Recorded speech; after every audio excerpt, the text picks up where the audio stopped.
पिछले एपिसोड के last scene में देखा था कि दिन बीतते हैं, 47 दिन हो जाते हैं सू मिंग प्लेटफॉर्म पर बैठा है। अब 28वें दिन सुबह फ्रीजिंग स्काई क्लैन में तेज बर्फीला तूफान ब्लिजर्ड आता है। बर्फीले तूफान में दूर से एक आदमी 9वें समिट के नीचे आता है। उसने मोटी बांस की टोपी और घास की चादर ओढ़ रखी है। उसके शरीर से डरावनी ताकत निकल रही है। बर्फ और हवा उसके पास आते ही पीछे हट जाते हैं। उस आदमी की ठंडी डरावनी आवाज गूंजती है, सू मिंग। अब आगे नीचे बर्फीले तूफान में खड़े आदमी ने ठंडी हंसी के साथ कहा, फ्रीजिंग स्काई क्लैन के 9वें समिट के बारे में बहुत सी अफवाहें हैं। जब मैं यहां तक आया हूं तो खुद देख ही लूं कि ये अफवाहें सच हैं या नहीं। अब वह आदमी सॉफ्टली बड़बड़ाता है, मुझे समझ नहीं आता कि यह साधारण सा सूमिंग आखिर ऐसा क्या है कि सीनियर ब्रदर सीमा उसे इतना मानता है। उसने मुझे लंबा खत भेजा, अपना एक बड़ा फेवर इस्तेमाल किया और मुझसे कहा कि मैं यहां आकर उससे कुछ छीन लूं। जैसे ही वह आदमी बर्फीले तूफान में 9वें समिट की तरफ बढ़ता है, उसका शरीर बर्फ में घुल जाता है। आसमान का तूफान एक इंसानी चेहरा बन जाता है जो 9वें समिट पर गरजता है। उसकी गरज से बर्फ और तेज उड़ने लगती है। उसका पहला कदम रखते ही पूरा 9वां समिट कांप जाता है। 9वें समिट में अपनी केव में वाइन पी रहे हुजी, तीसरे सीनियर ब्रदर, की आंखें चौड़ी हो जाती हैं। वह जल्दी से बाहर आकर नीचे की ओर देखते हैं। हुजी हैरान होकर सॉफ्टली कहते हैं, ये तो जीचे है, दूसरे समिट से। फ्रीजिंग स्काई क्लैन के ग्रेट फ्रोजन प्लेन्स के डिसाइपल्स में रैंकिंग बोर्ड पर 9वें नंबर पर है। ये यहां क्यों आया? क्या मुझसे लड़ने? मैंने तो कुछ किया ही नहीं। हुजी सोच में पड़ जाते हैं, लेकिन तभी उनका चेहरा बदल जाता है क्योंकि अब जीचे दूसरा कदम रखता है। दूसरा कदम रखते ही जीचे अचानक हुजी के सामने कुछ 100 फीट दूर प्रकट हो जाता है। उसके आते ही इतनी भारी ताकत निकलती है कि हुजी कई कदम पीछे हट जाते हैं और उनके हाथ का वाइन गोर्ड टूटकर बिखर जाता है। जीचे ठंडी आवाज में चिल्लाता है, कचरा। जीचे का चेहरा टोपी और चादर में छुपा है, लेकिन उसकी आंखों में डरावनी चमक है। उसके चारों ओर की बर्फ में दरारें पड़ जाती हैं। पीछे बर्फीला तूफान इंसानी चेहरा बनाकर गरजता है और ज्यादा बर्फ उड़ने लगती है। जीचे हुजी को घूर कर देखता है और तीसरा कदम रखता है। तीसरा कदम रखते ही वह हुजी की नजरों से गायब हो जाता है। हुजी अब टूटे वाइन गोर्ड को देखता है। उसकी आंखों में गुस्सा और लालिमा आ जाती है। हुजी गुस्से में चिल्लाते हैं, मेरे ग्रैंडपा हु का गोर्ड तोड़ने की हिम्मत कैसे हुई? अब हुजी जोर से चिल्लाते हैं, एक आर्क बनकर जीचे के पीछे दौड़ पड़ते हैं। इसी वक्त 7वें समिट से 2 औरतें 9वें समिट की ओर दौड़ रही हैं। उनमें से एक हान चंगजी है जिसके चेहरे पर चिंता है। दूसरी औरत पीले कपड़े में है। उसका चेहरा गोल और सुंदर है और उसकी मुस्कान हन चंगजी जैसी ही है। वह सॉफ्टली चिढ़ाते हुए कहती है, जूनियर सिस्टर फांग, यह सूमिंग आखिर कौन है जिसके लिए तुम इतनी फिक्रमंद हो? कहीं? हन चंगजी जल्दी से कहती है, जूनियर सिस्टर, यह मजाक का वक्त नहीं है। दूसरी औरत सॉफ्टली हंसती है, ठीक है और नहीं बोलूंगी। चिंता मत करो, जीचे थोड़ा वाइल्ड है लेकिन बुरा नहीं। मैं उसे बोल दूंगी कि सूमिंग को परेशान न करे।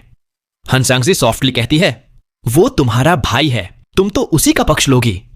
दूसरी औरत सॉफ्टली मुस्कुराती है और हन चंगजी को शांत करने की कोशिश करती है। जैसे ही वे दोनों 9वें समिट के पास पहुंचती हैं, उन्हें बर्फीले तूफान की ताकत महसूस होती है जिससे उनकी रफ्तार धीमी हो जाती है। अब वे दोनों आसमान में बने बर्फीले इंसानी चेहरे को देखती हैं जो 9वें समिट पर गरज रहा है। हन चंगजी का चेहरा बदल जाता है। दूसरी औरत भी गंभीर हो जाती है।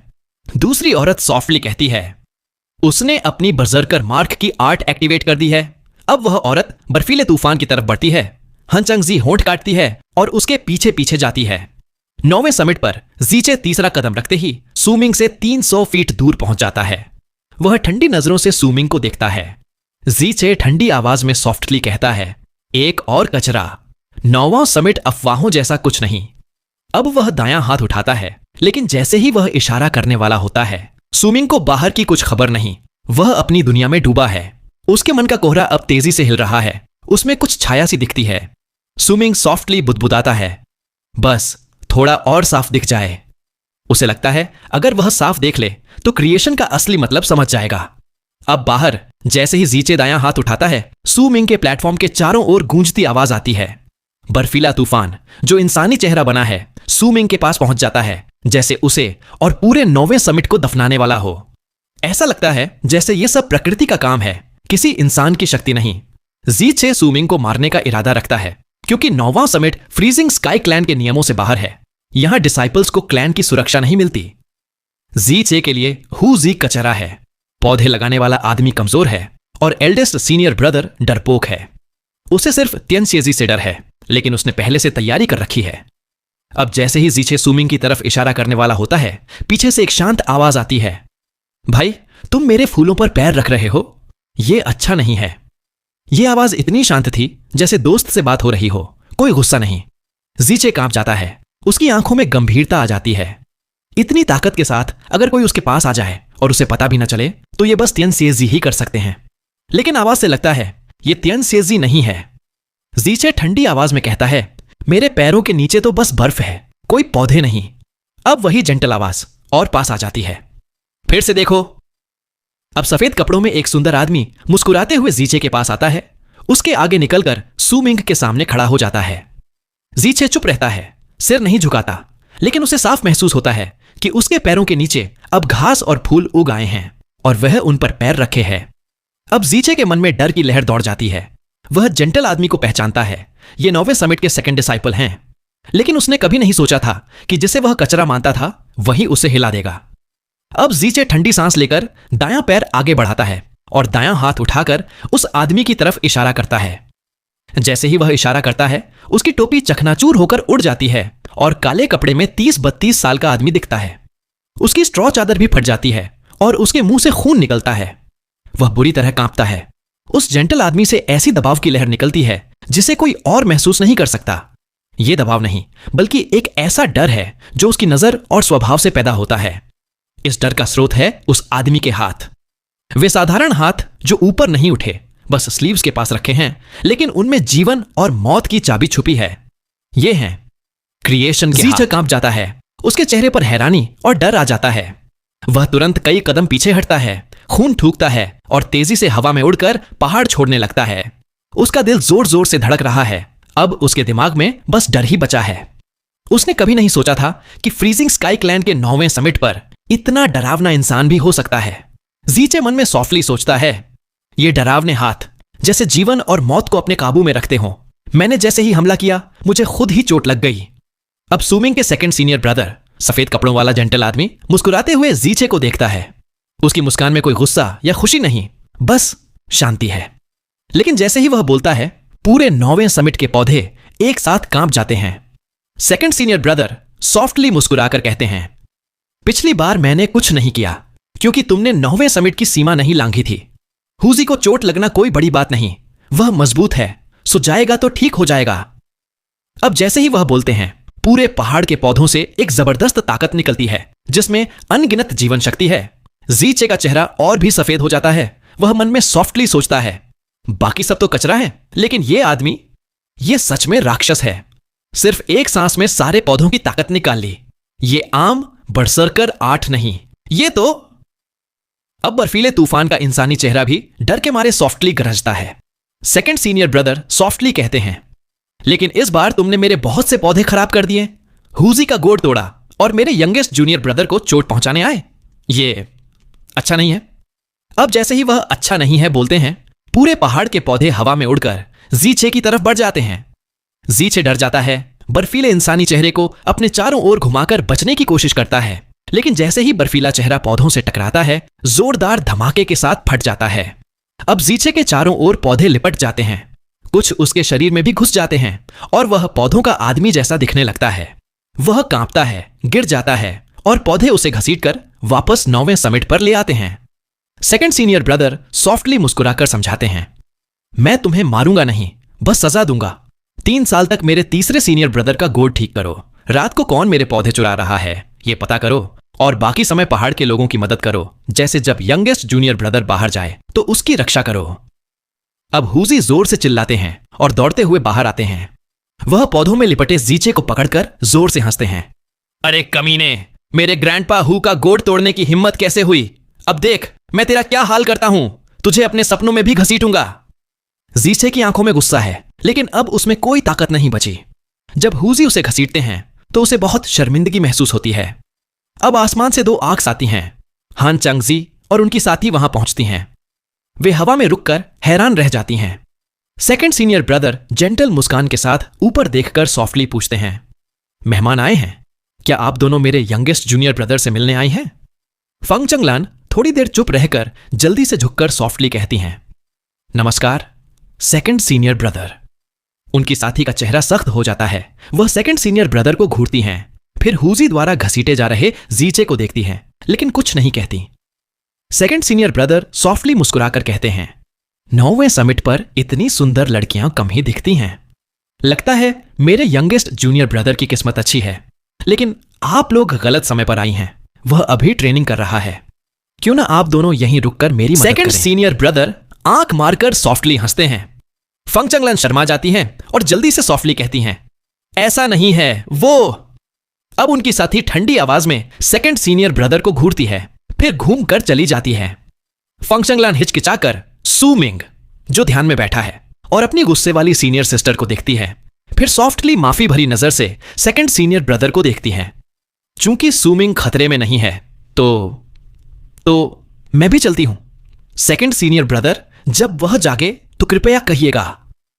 अब वह जल्दी से चली जाती है। सेकंड सीनियर ब्रदर दोनों को जाते देख सिर हिलाते हैं, फिर सू मिंग को देखते हैं। अभी वे भावुक होते, तभी अचानक उनकी नजर आसमान में दूर जाती है। अब आसमान में एक बूढ़ा आदमी बैंगनी लाल लंबे कपड़ों में धीरे धीरे चलता है।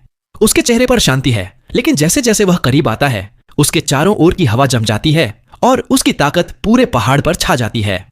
सेकंड सीनियर ब्रदर सॉफ्टली मुस्कुराकर कहते हैं, पता था जैसे ही छोटे को चोट लगी बड़ा खुद आ जाएगा।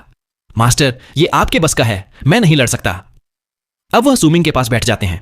सेकंड सीनियर ब्रदर सॉफ्टली बुदबुदाते हैं, यंगेस्ट जूनियर ब्रदर अभी आए ही थे और दुश्मन भी बना लिए। क्या तुम जाग रहे हो? अब उनके चेहरे पर हैरानी है, फिर मुस्कान आ जाती है और उसमें उम्मीद छुपी है।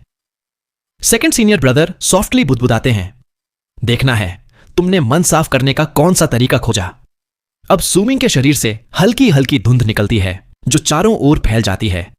सूमिंग के मन में कोहरा पतला हो जाता है। वह अब साफ देख सकता है, यह कोई दुनिया नहीं बल्कि एक पेंटिंग है जिसमें धीरे धीरे पहाड़, पानी, घास, पेड़, लोग बनते हैं। अब सूमिंग के मन में सॉफ्टली एपिफनी आती है। सूमिंग सॉफ्टली बुदबुदाता है, मेरा जवाब है, मैं खुद चीजों को अस्तित्व में लाऊंगा। मैं ही क्रिएशन हूं। अब उसे समझ आ गया। अब आसमान में बैंगनी लाल कपड़ों वाला बूढ़ा आदमी चुपचाप खड़ा है।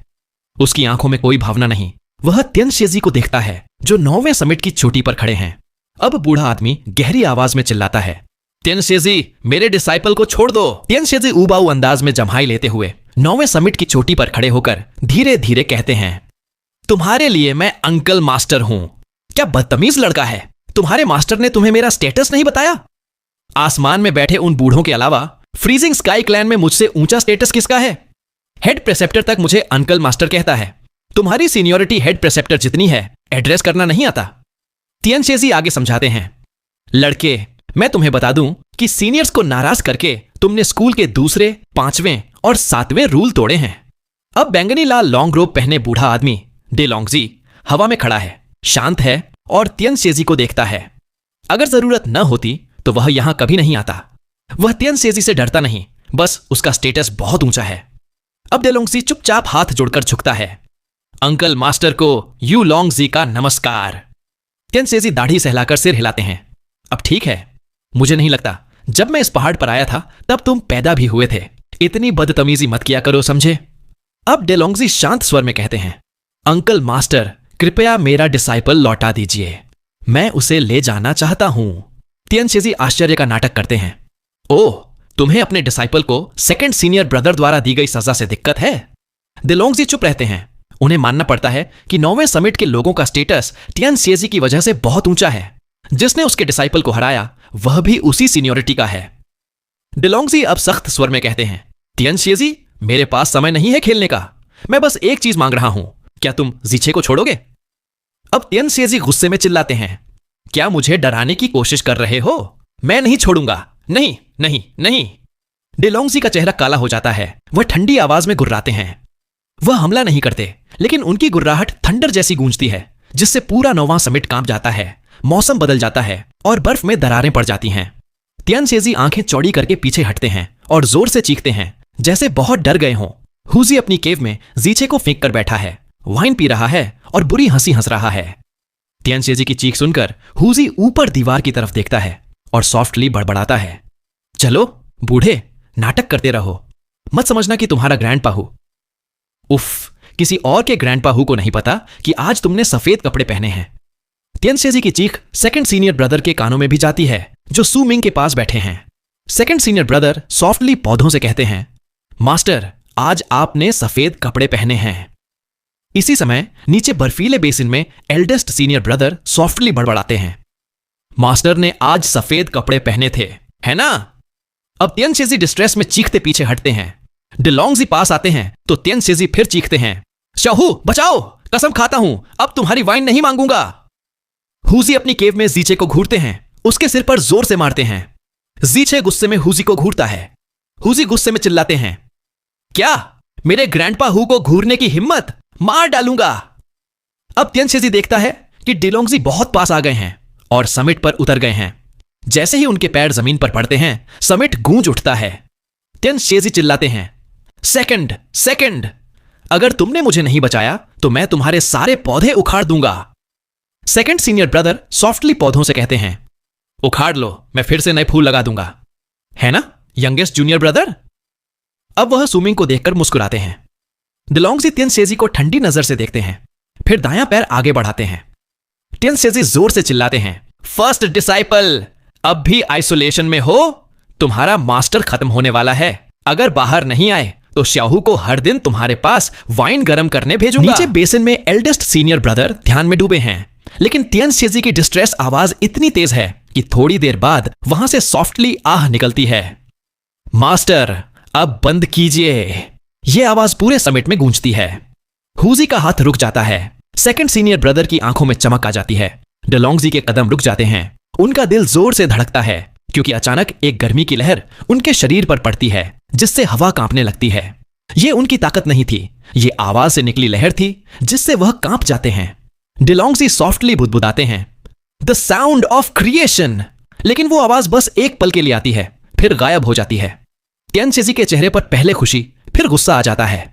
शरारती, तुम तीनों शरारती, अगर मुझे पता होता तो तुम्हें डिसाइपल ही नहीं बनाता। मास्टर के इतने जरूरी वक्त में कोई मदद नहीं करता, मुझे गुस्सा दिलाते हो। सुनो जूनियर, मुझे मजबूर मत करो, वरना मैं कुछ कर बैठूंगा और तुम कुत्ते की तरह भागोगे। अब तियनसेजी दायां हाथ छाती पर रखते हैं। उनकी आंखें सख्त हो जाती हैं और उनके शरीर से दबाव निकलता है। डिलोंगजी, जो अभी तक समिट को हल्के में ले रहे थे, अब गंभीर हो जाते हैं।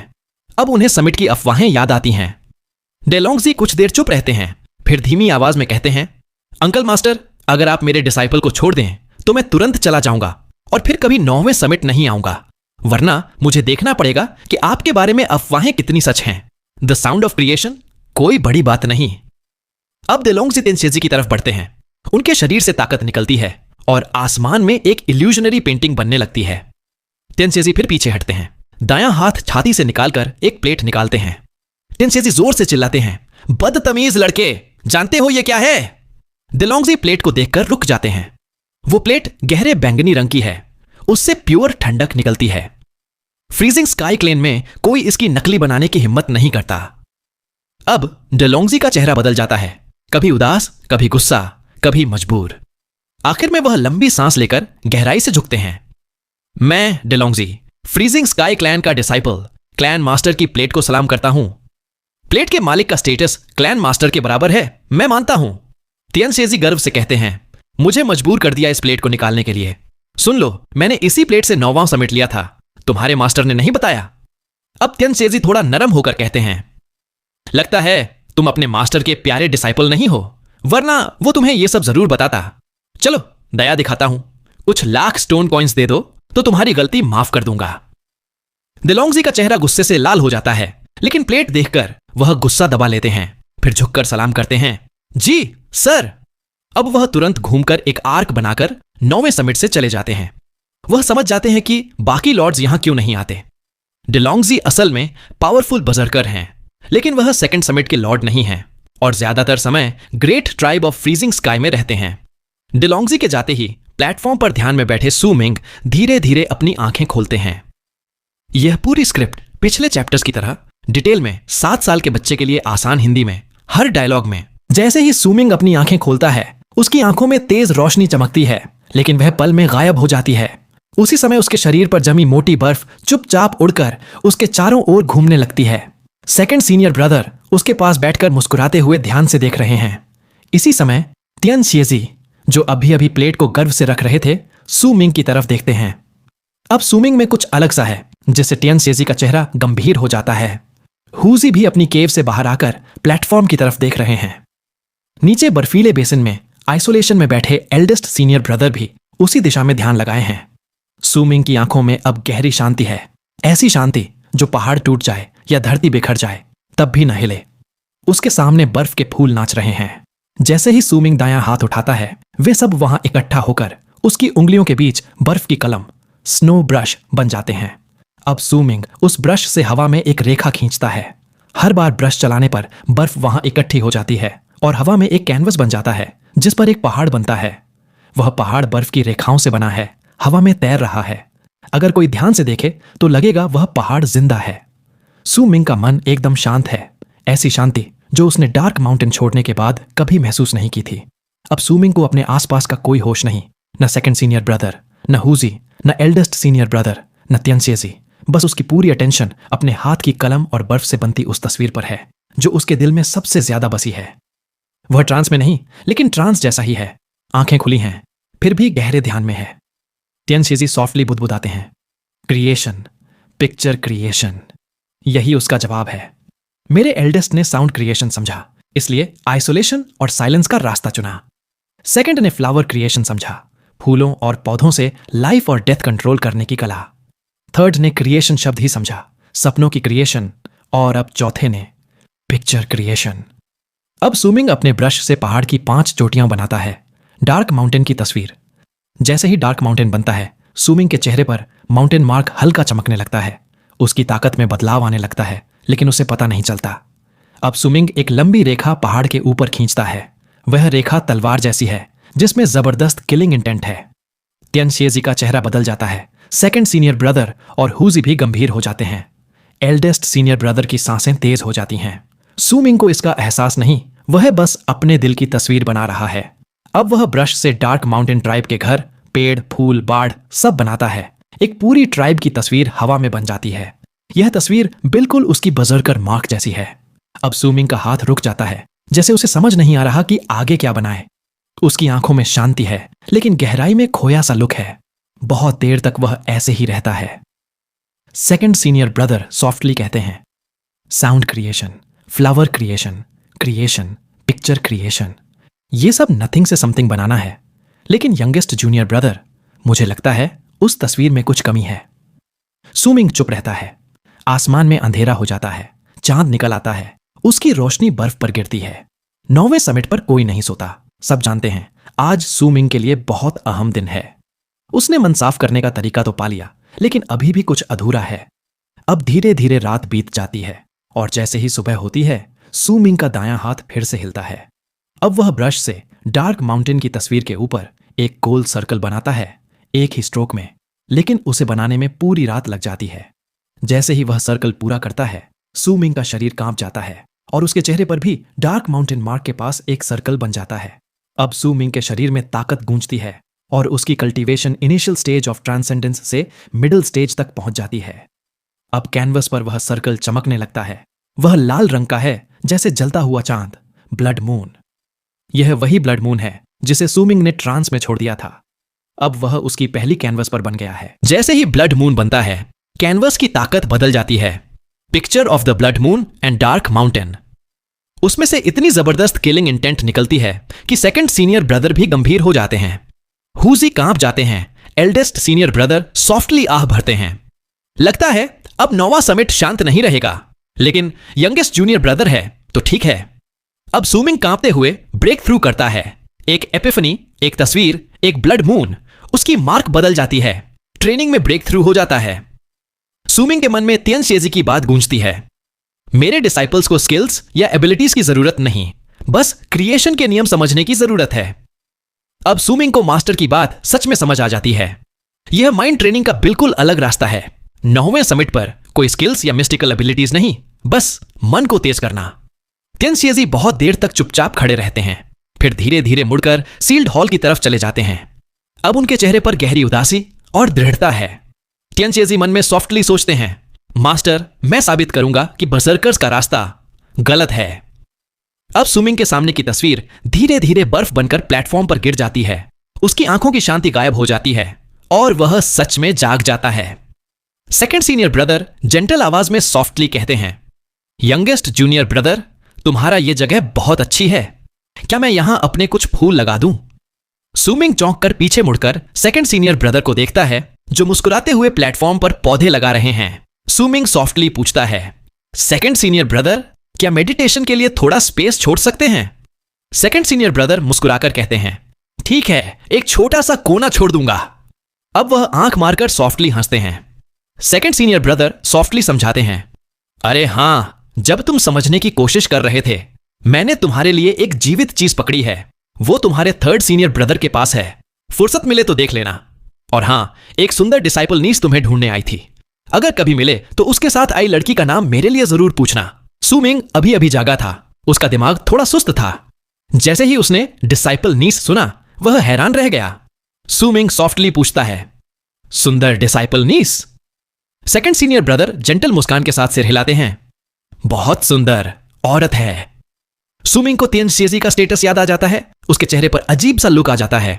सुमिंग सॉफ्टली पूछता है, उसका नाम क्या है? सेकंड सीनियर ब्रदर सिर खुजलाते हैं, फिर गहरी सोच में पड़कर सॉफ्टली कहते हैं, उसका नाम?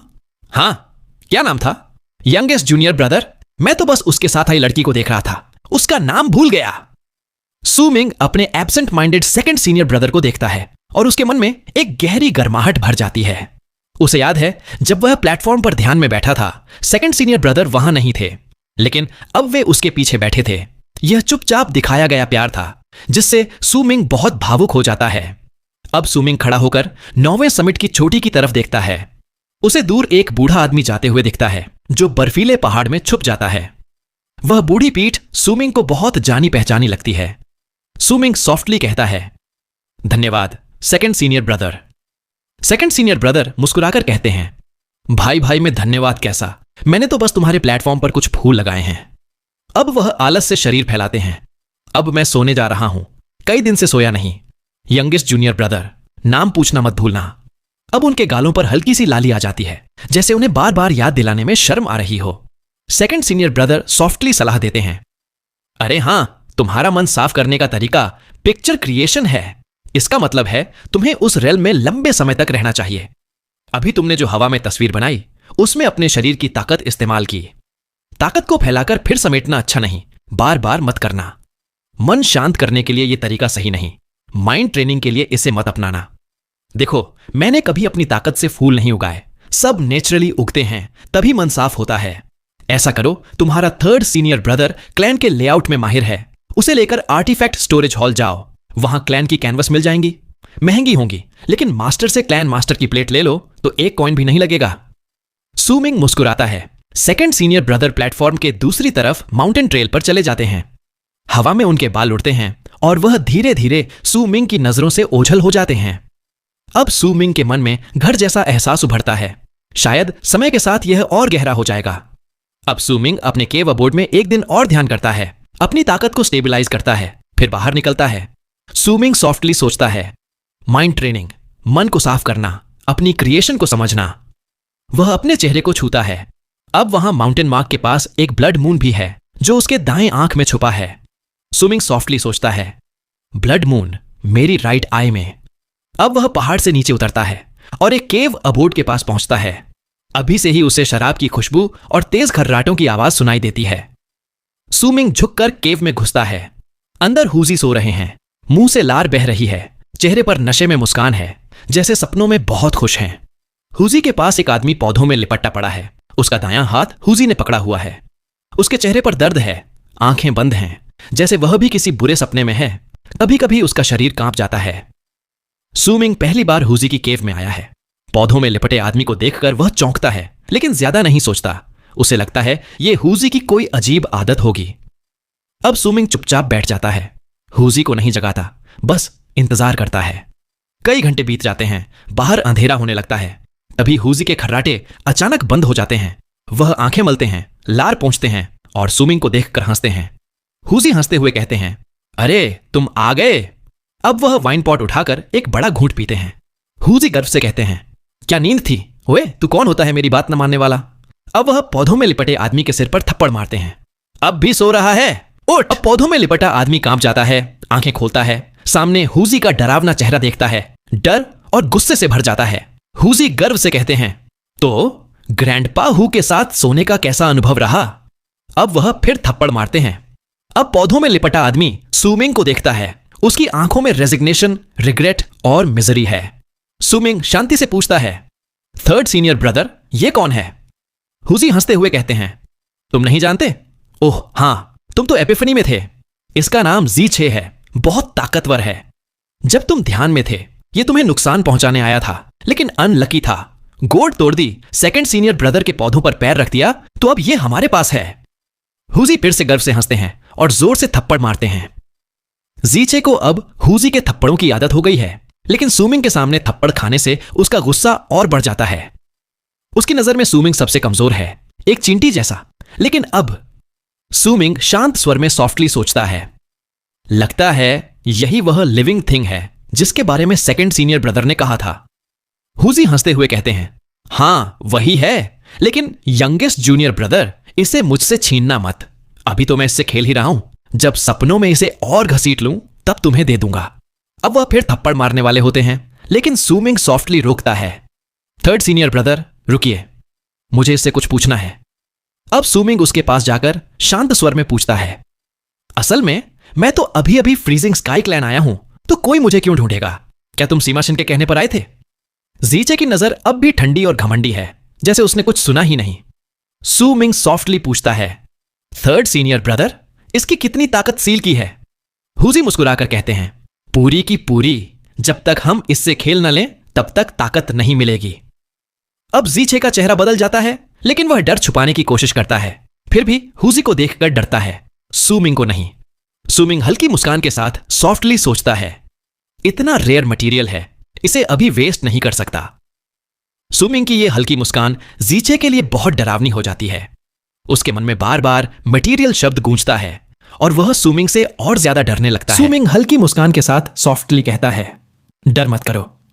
अब वह धीरे से झुककर अपने कपड़ों से कुछ चीजें निकालता है, एक बीस्ट बोन और कुछ जड़ी बूटियां। हुजी यह देखकर पहले तो निराश होकर सॉफ्टली बड़बड़ाते हैं, लेकिन जब जी6 का चेहरा डर से बदल जाता है तो हुजी हैरान हो जाते हैं। जी6 कांपते हुए डर से चिल्लाता है, तुम क्या करने वाले हो? यह पहली बार था जब जी6 ने पकड़े जाने के बाद बोला। उसकी आवाज डर से भरी थी, क्योंकि उसने जैसे ही बीस्ट बोन और हर्ब्स देखी, उसे समझ आ गया कि सूमिंग के मटेरियल शब्द का क्या मतलब था। बीस्ट बोन मटेरियल है, हर्ब्स इंग्रेडिएंट्स हैं और जी6 खुद भी मटेरियल है। हुजी गुस्से में चिल्लाते हैं, ओह तो तू बोल सकता है? फिर जब ग्रैंडपा हु ने पूछा था तब क्यों नहीं बोला? सपने में भी क्यों नहीं बोला? अब हुजी गुस्से में उसे कई थप्पड़ मारते हैं। फिर सूमिंग की चीजों को देखकर सॉफ्टली पूछते हैं, फोर्थ, ये बोन और हर्ब्स किस लिए हैं? सूमिंग सॉफ्टली समझाता है, थर्ड सीनियर ब्रदर, शायद आपको नहीं पता, लेकिन 9वें समिट में आने से पहले मैं खुद दवा बनाता था। इसका शरीर बहुत अच्छा है, ये एक खास दवा बनाने के लिए परफेक्ट है। अब सूमिंग हर्ब्स को मसलकर उनके बीज निकालता है और जी6 के सीने में उंगली से छेद करके बीज डाल देता है। फिर उसके शरीर के कई हिस्सों पर हल्के हल्के दबाव डालता है। जी6 को ज्यादा दर्द नहीं होता, लेकिन उसका सीना सुन्न हो जाता है और वह हैरान होकर देखता है कि बीज बहुत तेजी से बढ़ने लगता है। उसकी खून और लाइफ फोर्स सोखता है। अब सूमिंग उसके खून की कुछ बूंदें बीस्ट बोन पर टपकाता है। जी6 डर के मारे सॉफ्टली पूछता है, तुम क्या करने वाले हो? सूमिंग हल्की मुस्कान के साथ सॉफ्टली कहता है, दवा बनाऊंगा। जी6 कांपते हुए सॉफ्टली पूछता है, कौन सी दवा? सूमिंग सॉफ्टली समझाता है, यह दवा बनाना आसान है, मुझे एक जिंदा लाश चाहिए। उसके शरीर में हर्ब्स लगाऊंगा, उसकी लाइफ फोर्स और खून से हर्ब्स बढ़ेंगी। जब हर्ब्स पूरी तरह मैच्योर हो जाएंगी तब वह आदमी मेडिसिन ह्यूमन बन जाएगा। फिर मुझे डेथ ऑरा चाहिए जिससे दवा बनेगी। जैसे ही दवा बनेगी मेडिसिन ह्यूमन मर जाएगा और दवा तैयार हो जाएगी। चिंता मत करो, मैंने पहले भी किया है, मुझे प्रोसेस अच्छे से आता है, ज्यादा दर्द नहीं होगा। अब सूमिंग और हर्ब्स निकालकर जी6 के शरीर में लगाता है, बहुत सावधानी से। जी6 का चेहरा सफेद पड़ जाता है। अब डर से भी ज्यादा वह पेट्रीफाइड हो जाता है। हुजी भी यह सुनकर सॉफ्टली कांप जाते हैं और मन में सोचते हैं, मुझे लगा था यंगेस्ट जूनियर ब्रदर ही बस इस पहाड़ पर नॉर्मल है। पर यह तो सबसे अजीब निकला। जीचे डर के मारे चिल्लाता है, तुम्हारे सेकंड सीनियर ब्रदर ने बस मेरी 3 साल की आजादी ली है। उसने कहा 3 साल बाद छोड़ देगा। सूमिंग सॉफ्टली मुस्कुराकर कहता है, कोई बात नहीं, मैं उनसे कह दूंगा कि 3 साल को हमेशा के लिए कर दें। जीचे गुस्से में सॉफ्टली कहता है, हम एक ही स्कूल के हैं, तुम ऐसा नहीं कर सकते, मेरा मास्टर तुम्हें छोड़ेंगे नहीं। सूमिंग ध्यान नहीं देता, बस हर्ब्स लगाता रहता है। अब जीचे मन में सॉफ्टली सोचता है, सीमा शिन ने मुझे फंसा दिया। सूमिंग की ताकत भले कम हो, लेकिन इसका डर असली है, यह आदमी नॉर्मल नहीं। अब वह सॉफ्टली कहता है, सीमा शिन, उसी ने मुझे भेजा था ताकि मैं तुमसे बेल छीन लूं। सूमिंग धीरे से सिर उठाकर शांत एक्सप्रेशन में सॉफ्टली पूछता है, सीमा शिन कहां है? जीचे कांपते हुए सॉफ्टली जवाब देता है, वह स्कूल लौट रहा है, 2 दिन में आ जाएगा। मैंने पहले उसका फेवर लिया था, इसलिए मना नहीं कर सका। मेरा इरादा तुम्हें नुकसान पहुंचाने का नहीं था। सूमिंग थोड़ी देर चुप रहता है, फिर सॉफ्टली पूछता है, सीमा शिन की कल्टीवेशन अभी क्या है? जीचे सॉफ्टली समझाता है, वह कई सालों से बाहर था। जब गया था तब अवेकनिंग रेल्म पूरा कर चुका था। अगर अब बोन सैक्रिफाइस रेल्म में पहुंच गया तो वह फ्रीजिंग स्काई केव में जाएगा, वहां एंसेस्टर्स की विल को महसूस करने की कोशिश करेगा। अगर वह एंसेस्टर्स की हड्डियां पाले तो एक ही बार में बोन सैक्रिफाइस रेल्म का ग्रेट कंप्लीशन पा सकता है। अब तक बस 3 लोग ऐसा कर पाए हैं, लेकिन अगर वह कर ले तो हेवन गेट में जा सकता है। वहां उसका स्टेटस हमसे बहुत ऊपर हो जाएगा। अगर वह तुम्हारा दुश्मन बन गया तो संभल कर रहना। सूमिंग सॉफ्टली पूछता है, फ्रीजिंग स्काई केव क्या है? जीचे सॉफ्टली जवाब देता है, मुझे पूरी जानकारी नहीं, लेकिन सुना है कि फ्रीजिंग स्काई क्लैन का ग्रेट फ्रोजन प्लेन्स उसी पर बना है, यानी हमारे पैरों के नीचे गहरे बर्फीले पानी के नीचे फ्रीजिंग स्काई केव है। अब जीचे सॉफ्टली सलाह देता है, अगर मैं तुम्हारी जगह होता तो सीमा शिन के केव में घुसने से पहले ही उससे हिसाब किताब निपटा लेता। एक बार वह हेवन गेट में चला गया तो तुम्हें मार डालेगा, जब तक 9वें समिट के पास हेवन गेट जितनी ताकत न हो। सूमिंग सॉफ्टली पूछता है, हेवन गेट? जीचे सॉफ्टली समझाता है, फ्रीजिंग स्काई क्लैन 2 हिस्सों में बटा है, ग्रेट फ्रोजन प्लेन्स और हेवन गेट। बस हेवन गेट वाले ही असली कोर माने जाते हैं। हेवन गेट में जाने के लिए या तो विरासत से हक मिले या 1000 शमान सिर लाओ और फ्रीजिंग स्काई केव में जिंदा बचो, तभी जा सकते। हुजी एक तरफ बैठकर सूमिंग और जीचे की बातचीत देख रहे हैं और उनके चेहरे पर सोच में डूबा सा लुक है। हुजी मन में सॉफ्टली सोचते हैं, यंगेस्ट जूनियर ब्रदर के पास तो कमाल की ट्रिक है, ये मुझे भी सीखनी चाहिए। अब हुजी सूमिंग की हर बात और हर हरकत को मन ही मन दोहराते हैं, और जब उन्हें लगता है कि उन्होंने सब सीख लिया तो वे गर्व से मुस्कुराते हैं। हुजी गर्व से कहते हैं, heaven gate, great frozen plains, सब बकवास है। यंगेस्ट जूनियर ब्रदर, अगर तुम्हें सीमा शिन पसंद नहीं तो मैं उसे सबक सिखा दूंगा। अगर जीत ना पाए तो भागकर 9वें समिट में सेकंड सीनियर ब्रदर के पास आ जाएंगे। सूमिंग के मन में सॉफ्टली गर्माहट आती है। हुजी सॉफ्टली पूछते हैं, वैसे यंगेस्ट जूनियर ब्रदर, तुम मेरे पास क्यों आए? अगर मेरे लिए नहीं तो मैं बाहर घूमने जा रहा हूं, कई दिन से बाहर नहीं गया, लोग मुझे मिस कर रहे होंगे। सूमिंग मुस्कुराकर सॉफ्टली कहते हैं, 3rd सीनियर ब्रदर, आप क्लैन के अच्छे जानकार हो। मुझे आर्टिफैक्ट स्टोरेज हॉल जाना है, जहां से कुछ कैनवस चाहिए ताकि माइंड क्लियरिंग की प्रैक्टिस कर सकूं, लेकिन उससे पहले मुझे मास्टर की क्लैन मास्टर्स प्लेट चाहिए। हुजी गर्व से कहते हैं, प्लेट? मास्टर से लेने की जरूरत नहीं, मेरे पास कई प्लेट्स हैं। अब हुजी अपनी केव में चीजें टटोलते हैं और एक बैंगनी बर्फ की प्लेट निकालते हैं। हुजी मुस्कुराकर कहते हैं, ये लो, यही है। मास्टर के पास बहुत प्लेट्स हैं, मैं पिछली बार कई ले आया था, रख लो, जब चाहे लोगों को डराने के लिए दिखा देना। सूमिंग हैरान रह जाता है। जैसे ही वह प्लेट पकड़ता है उसे एक ठंडी लहर अपने शरीर में दौड़ती महसूस होती है। प्लेट असली लगती है। जीचे भी यह देखकर हैरान रह जाता है। वह मन में सॉफ्टली सोचता है, यही है 9वां समिट। अब हुजी सीना ठोक कर कहते हैं, चलो, मैं आर्टिफैक्ट स्टोरेज हॉल अच्छे से जानता हूं, वहां के कई लोगों को सबक सिखा चुका हूं। हुजी आगे बढ़ते हैं, फिर जीचे की तरफ घूमकर गुस्से से कहते हैं, ओए सुन बे, तू लिविंग थिंग है, सेकंड सीनियर ब्रदर ने हमें दिया है। जब यंगेस्ट जूनियर ब्रदर बाहर जाए तो उसकी रक्षा करनी है, वरना सपने में तुझे फिर सबक सिखाऊंगा। जीचे सॉफ्टली कहता है, लेकिन मेरी ताकत सील है, मैं उड़ नहीं सकता। हुजी गुस्से से कहते हैं, चुप, मैं तुझे उठाकर हवा में फेंक दूंगा, अगर उड़ नहीं सका तो गिरकर मर जाएगा। अब हुजी जीचे को उठाकर बाहर ले जाते हैं। सूमिंग मुस्कुराते हुए उनके पीछे पीछे चलता है। तीनों लंबी आर्क्स बनाकर 9वें समिट से निकलते हैं और हेवन गेट के नीचे बने शानदार भवनों की तरफ उड़ते हैं। वहां बहुत भीड़ है, सब जगह चहल पहल है। हुजी जैसे ही 9वें समिट के इलाके से बाहर निकलते हैं, वह जीचे को छोड़ देते हैं। अब गिरने दे रहा हूं। जीचे डर के मारे गिरता है, लेकिन 1000 फीट गिरने के बाद अचानक उड़ने लगता है। लेकिन वह सुमिंग और हुजी से दूर नहीं जा सकता, वरना ताकत फिर सील हो जाएगी। हुजी गुस्से से कहते हैं, अब चुपचाप पीछे चल, वरना फिर सबक मिलेगा। सुमिंग हुजी की हरकतें देखकर मुस्कुराते हैं। हुजी उड़ते उड़ते रास्ते में समझाते हैं, यंगेस्ट जूनियर ब्रदर, वह 8वां समिट है। वहां लोग बहुत सतर्क रहते हैं, जैसे कुछ छुपा रहे हों। पर मैं हूं ग्रैंडपा हू, सबसे होशियार। मैं तो आंखें बंद करके भी मेज पार कर सकता हूं। मैंने वहां एक डिसाइपल नेफ्यू को देखा, जो असल में लड़की थी, लड़के के भेस में। मैंने उसे कपड़े बदलते भी देख लिया था। अब हुजी की आंखें चमकने लगती हैं। वह 7वां समिट है। वहां के लोग कमजोर हैं, मेज भी कमजोर है, लेकिन लोग बहुत सतर्क हैं। कई बार मैं पकड़ा भी गया, लेकिन भाग गया। सेकंड सीनियर ब्रदर कभी मदद नहीं करता, बस देखता। ये दूसरा समिट है, यहीं जीचे रहता है। यहां भी मैं सब जानता हूं। सुमिंग हुजी की डींगे सुनकर मन ही मन हंसता है। जीचे बगल में कड़वी हंसी हंसता है। अब तीनों हवा में उड़ते उड़ते आर्टिफैक्ट स्टोरेज हॉल पहुंचते हैं। हुजी सबसे आगे कूदकर नीचे उतरते हैं। वहां कई डिसाइपल्स आते जाते हैं, लेकिन हुजी को देखकर सब रास्ता छोड़ देते हैं। खासकर लड़कियां तो दांत पीसती हैं, लेकिन जीचे को देखकर थोड़ा डरती हैं। जीचे की फ्रीजिंग स्काई क्लैन में बहुत इज्जत है, इसलिए हुजी उसे साथ लाए हैं। हुजी रास्ते में चिल्लाते हैं, क्या देख रहे हो बज़कर बच्चों? अगर और देखा तो आज रात तुम्हारे कमरे में घुसकर देखूंगा। अरे डिसाइपल नेफ्यू, मुझे देखकर नमस्ते नहीं करोगे? जीचे भी मेरे पीछे पीछे उड़ रहा है। अब जीचे सॉफ्टली सुमिंग से कहता है, Su uncle master. Su uncle master who 8 बार आर्टिफैक्ट स्टोरेज हॉल के आगे से निकल चुके हैं।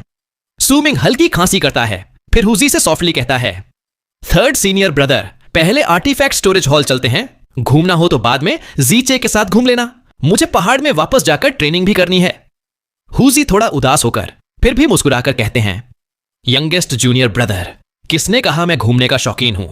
तुम्हें आर्टिफैक्ट स्टोरेज हॉल ले जाना सबसे जरूरी है। बस जगह नहीं मिल रही थी। ओह, वो रहा। अब हुजी आर्टिफैक्ट स्टोरेज हॉल के दरवाजे पर पहुंचते हैं, लेकिन दरवाजा बंद है। सुमिंग को याद है, जैसे ही हुजी पास आते हैं, लोग दरवाजा बंद कर लेते हैं। हुजी जोर से दरवाजा पीटते हैं, खोलो, तुम्हारा ग्रैंडपा हु आया है। आज किसी को मारने नहीं आया, नहीं खोला तो गुस्सा आ जाएगा। अब दरवाजा खुलता है और एक सुंदर लेकिन गुस्से वाला डिसाइपल बाहर आता है। वह हुजी को घूरता है, जैसे कुछ कहना चाहता हो। हुजी खुश होकर सुमिंग से सॉफ्टली कहता है, यंगेस्ट जूनियर ब्रदर, यही वह है जो असल में लड़की है, लड़के के भेस में। अब वह डिसाइपल और गुस्से में आ जाता है, चेहरा लाल हो जाता है। सुमिंग जल्दी से हुजी को पीछे खींचता है और डिसाइपल से सॉफ्टली माफी मांगता है। डिसाइपल नेफ्यू, वो। अभी सुमिंग बोल ही रहा था कि अचानक शोर मच जाता है। सब लोग ऊपर आसमान की तरफ देखने लगते हैं। किसी डिसाइपल की आवाज गूंजती है, 7 coloured light, eldest senior brother Sima लौट आए। यह सीमा का 7 कलर्ड माउंटेन है। देखो, वो सीमा है और उसके साथ एक लड़की भी है। सच में बिग ब्रदर सीमा। अब हर तरफ शोर मच जाता है। सुमिंग भी ऊपर देखता है। आसमान में 7 रंगों की रोशनी चमकती है, जो उनकी तरफ आ रही है। पूरा आसमान 7 रंगों की तेज रोशनी से भर जाता है। ये रंग इंद्रधनुष जैसे हैं, लेकिन बहुत तेज और दबदबे वाले हैं। हर डिसाइपल, हर समिट, हर जगह बस उसी रोशनी में डूब जाती है। हर डिसाइपल सिर उठाकर उसी ओर देखता है जहां से ये रोशनी आ रही है, क्योंकि फ्रीजिंग स्काई क्लैन में ऐसी रोशनी बस एक ही इंसान ला सकता है, सीमा शिन। हर तरफ डिसाइपल्स खुशी से चिल्लाते हैं। डिसाइपल 1 जोर से चिल्लाता है, सीनियर ब्रदर सीमा लौट आए। डिसाइपल 2 उत्साहित होकर कहता है, सुना है जब वे गए थे तब अवेकनिंग रेल्म के शिखर पर थे, अब शायद बोन सैक्रिफाइस रेल्म में पहुंच गए हों। डिसाइपल 3 हैरान होकर कहता है, उन्होंने कहा था जब तक बोन सैक्रिफाइस रेल्म में नहीं पहुंचेंगे लौटेंगे नहीं। अब हर डिसाइपल आसमान में उड़कर 7 कलर्ड माउंटेन को देखता है। नीचे सुमिंग के आसपास की भीड़ भी हवा में उड़ जाती है। सबके चेहरे पर श्रद्धा है। हुजी ने जिसे लड़की बताया था वह भी बाहर आकर आसमान की तरफ झुकती है और सॉफ्टली कहती है, welcome back eldest senior brother Sima. हर डिसाइपल की आवाज एक साथ मिलकर पूरी दुनिया में गूंज जाती है। सुमिंग वहीं खड़ा है, उसकी आंखों में 7 रंग की रोशनी चुभती है। वह देखता है कि सब लोग सीमा शिन का स्वागत कर रहे हैं और जैसे वह हुजी और जीचे को कोई देख ही नहीं रहा। सुमिंग सॉफ्टली सोचता है, यह एहसास नया नहीं है। डार्क माउंटेन के दिनों की याद दिलाता है जब मैं भीड़ में अकेला था और सबकी नजरें बस जीनियस लोगों पर थीं। लेकिन अब सूमिंग बदल गया है। अब उसे जबरन शांत रहने की जरूरत नहीं, वह स्वाभाविक रूप से शांत है। सूमिंग की आंखें, चेहरा, शरीर और दिल सब शांत हैं। अब वह आसमान में दूर 7 कलर्ड माउंटेन को देखता है। वहां एक आदमी खड़ा है, उसका चेहरा रोशनी में छुपा है, उसके बाल उड़ रहे हैं। उसके साथ एक लड़की खड़ी है, लेकिन उसका चेहरा भी साफ नहीं दिखता। जैसे ही 7 कलर्ड माउंटेन पास आता है, नीचे से और भी जोर से आवाजें आती हैं। सब डिसाइपल्स हवा में हाथ जोड़कर झुकते हैं। अब आसमान से सीमा शिन की जेंटल आवाज गूंजती है। आप सबका स्वागत, धन्यवाद। मैंने आप सबके लिए कुछ उपहार तैयार किए हैं जो मेरे दोस्त बाकी समिट्स में बांट देंगे। उसके चेहरे पर हल्की मुस्कान है। उसकी बातों में ऐसा चार्म है कि सबको अपनापन महसूस होता है। हुजी नाक सिकोड़कर सॉफ्टली कहता है, कितना नकली है। ग्रैंडपा हु कई बार मिल चुका है इससे। इसकी मुस्कानें नकली हैं। सेकंड सीनियर ब्रदर की मुस्कान ज्यादा सच्ची है। मास्टर ने कभी इसे डिसाइपल बनाना चाहा था, शुक्र है नहीं बनाया। जीचे चुप है, लेकिन उसकी आंखों में गुस्सा है। अगर सीमाशिन ने उसे सूमिंग के पास ट्रबल करने न भेजा होता तो आज उसकी यह हालत न होती। सूमिंग चुपचाप 7 कलर्ड माउंटेन को देखता है। अब वह सीमाशिन का चेहरा साफ देख सकता है। बहुत सुंदर, बहुत शांत, आंखों में चमक, चेहरे पर मुस्कान, जैसे कभी गुस्सा आता ही ना हो। यह पहली बार था जब सूमिंग ने सीमाशिन को सच में देखा। हान माउंटेन सिटी में जब सीमाशिन ने फेंगमू का शरीर लेकर हमला किया था, तब नहीं। सूमिंग बस शांत रहता है, कुछ नहीं बोलता। अब उनकी अलग अलग भावनाएं, हुजी की नफरत, सूमिंग की शांति, जीचे का गुस्सा, बाकी डिसाइपल से एकदम अलग हैं, इसलिए सबकी नजरें इन पर भी जाती हैं। शायद सीमाशिन ने भी सूमिंग को देख लिया, लेकिन उसके चेहरे पर कोई बदलाव नहीं आता। सूमिंग सॉफ्टली, शांत स्वर में कहता है, चलो थर्ड सीनियर ब्रदर, पेपर्स लेकर पहाड़ चलते हैं। अब सूमिंग जानता है, उसका और सीमाशिन का झगड़ा अब कभी नहीं सुलझ सकता। जब तक वह हान माउंटेन बेल वापस न करे, हान चंगजी से किया वादा तोड़ न दे और सीमाशिन से माफी न मांग ले, जो वह कभी नहीं करेगा। अब सूमिंग आर्टिफैक्ट स्टोरेज हॉल की तरफ मुड़ता है, तभी 7 कलर्ड माउंटेन और पास आ जाता है और सूमिंग अपनी आंखों के कोने से एक लड़की का चेहरा देखता है। छोटी, सुंदर, बैंगनी कपड़े में। उसकी मुस्कान जंगली सी, आंखें चांद जैसी, चेहरा चमकदार, जैसे उसमें कोई अनोखी वाइल्ड ब्यूटी छुपी हो। उसकी मुस्कान, उसकी आंखें, उसके होंठ, सब कुछ इतना सुंदर कि सूमिंग का दिल कांप जाता है। सूमिंग का पूरा शरीर, मन, आंखें, सबकी शांति टूट जाती है। उसकी सांसें तेज हो जाती हैं, जैसे दिल की धड़कन से तेज चल रही हों। अब उसके लिए सब कुछ रुक जाता है। हवा, भीड़, रंग, पहाड़, सब गायब। अब उसकी दुनिया में बस एक चीज है, वह लड़की, उसकी जंगली मुस्कान, उसकी चमकदार आंखें। अब सूमिंग के मन में एक पुराना सीन गूंजता है। सफेद बर्फ गिर रही है। एक लड़का और लड़की हाथ पकड़कर बर्फीले तूफान में चल रहे हैं। उनके बालों पर बर्फ जम गई है, जैसे उम्र भर साथ चले हों। उस लड़की की आवाज सॉफ्टली गूंजती है, सूमिंग, ये वादा है, मैं जरूर आऊंगी। अब सूमिंग कांपता है, उसकी आंखों में डिसबिलीफ है। वह सॉफ्टली बुदबुदाता है, बाइलिंग, ये कैसे हो सकता है? अब उसके मन में एक जबरदस्त अर्ज आती है, जिसे वह रोकना नहीं चाहता, रोक भी नहीं सकता। अब वह धीरे धीरे अपना दायां पैर उठाता है और हवा में कदम रखते ही 7 कलर्ड माउंटेन की तरफ बढ़ने लगता है। हुजी चौंक कर सॉफ्टली कहता है, अरे, फिर भी सूमिंग के पीछे पीछे जाता है। जीचे भी थोड़ी हिचक के बाद सॉफ्टली उनके पीछे चलता है। अब जैसे ही 7 रंग की रोशनी फीकी पड़ती है, सूमिंग 7 कलर्ड माउंटेन के सामने खड़ा होकर उसे आगे बढ़ने से रोक देता है। अब सबकी नजरें सूमिंग पर टिक जाती हैं, एक अनजान चेहरा, लेकिन सबकी नजरों में। अब सूमिंग की नजर में 7 कलर्ड माउंटेन, सीमाशिन, बाकी लोग कोई नहीं है, बस वह लड़की है, या यूं कहें बर्फ में खड़ी वह लड़की। सूमिंग सॉफ्टली कांपती आवाज में पूछता है, तुम्हारा नाम क्या है? सीमाशिन के लौटने पर पूरी क्लैन का ध्यान उसकी ओर जाता है, लेकिन सूमिंग को 2 लोग नजर नहीं आते। एक है चौथे समिट की हान फेइजी। हान फेइजी सफेद कपड़े पहनकर पहाड़ पर खड़ी है। उसका चेहरा बर्फ की तरह ठंडा है। वह आसमान में 7 कलर्ड माउंटेन को देखती है, लेकिन उसके मन में क्या चल रहा है कोई नहीं जानता। कभी कभी उसकी आंखों में ठंडी चमक आती है, जिससे पता चलता है कि उसे सीमाशिन से कुछ दुश्मनी है, शायद हान चंगजी से अलग किस्म की। दूसरी है तीसरे समिट की हान चंगजी, जो अपनी सुंदर गोल चेहरे वाली सीनियर सिस्टर के साथ खड़ी है। वे दोनों सीमाशिन को, लोगों की चीखें और 7 कलर्ड माउंटेन की रोशनी को देखती हैं। सीमाशिन को देखकर हान चंगजी का चेहरा पीला पड़ जाता है। उसकी सीनियर सिस्टर भौहें चढ़ाकर सॉफ्टली कहती है, वो तो अभी ग्रेट फ्रोजन प्लेन्स के रैंकिंग बोर्ड में पहले नंबर पर भी नहीं है, बस दूसरे नंबर पर है। और इतना दिखावा कर रहा है। हान चंगजी चुप रहती है, सिर झुका लेती है। सीनियर सिस्टर ठंडी मुस्कान के साथ सॉफ्टली समझाती है, उसके बारे में जो चौथे गॉड ऑफ बर्जर्कर्स बनने की अफवाह है वो सब स्कूल की चाल है। स्कूल ने ही उसकी इमेज बनाई है। फ्रीजिंग स्काई क्लैन के 3 सबसे बड़े जीनियस सीमा शिन, तियन लान मेंग और चेन चिंग, इनमें से कौन हेवन गेट में सबसे पहले जाएगा ये देखना है। पर सीमा शिन के बहुत से काम मुझे बहुत बुरे लगते हैं। एल्डेस्ट सीनियर सिस्टर और चेनचिंग लॉर्ड भी आए तो इतना हंगामा नहीं होगा। बाकी डिसाइपल्स उसके पीछे इसलिए भागते हैं क्योंकि वो हमेशा बहुत सारी चीजें बांटता है जिससे सबको दोस्त बना लेता है। अब सीनियर सिस्टर हान संगजी को देखती है, उसके चेहरे पर दया है। तुम उसे देखकर हमेशा ऐसी क्यों हो जाती हो? डरती क्यों हो? उसने बस तुम्हारे अंदर बजरकर सीड ऑफ लव डाली है।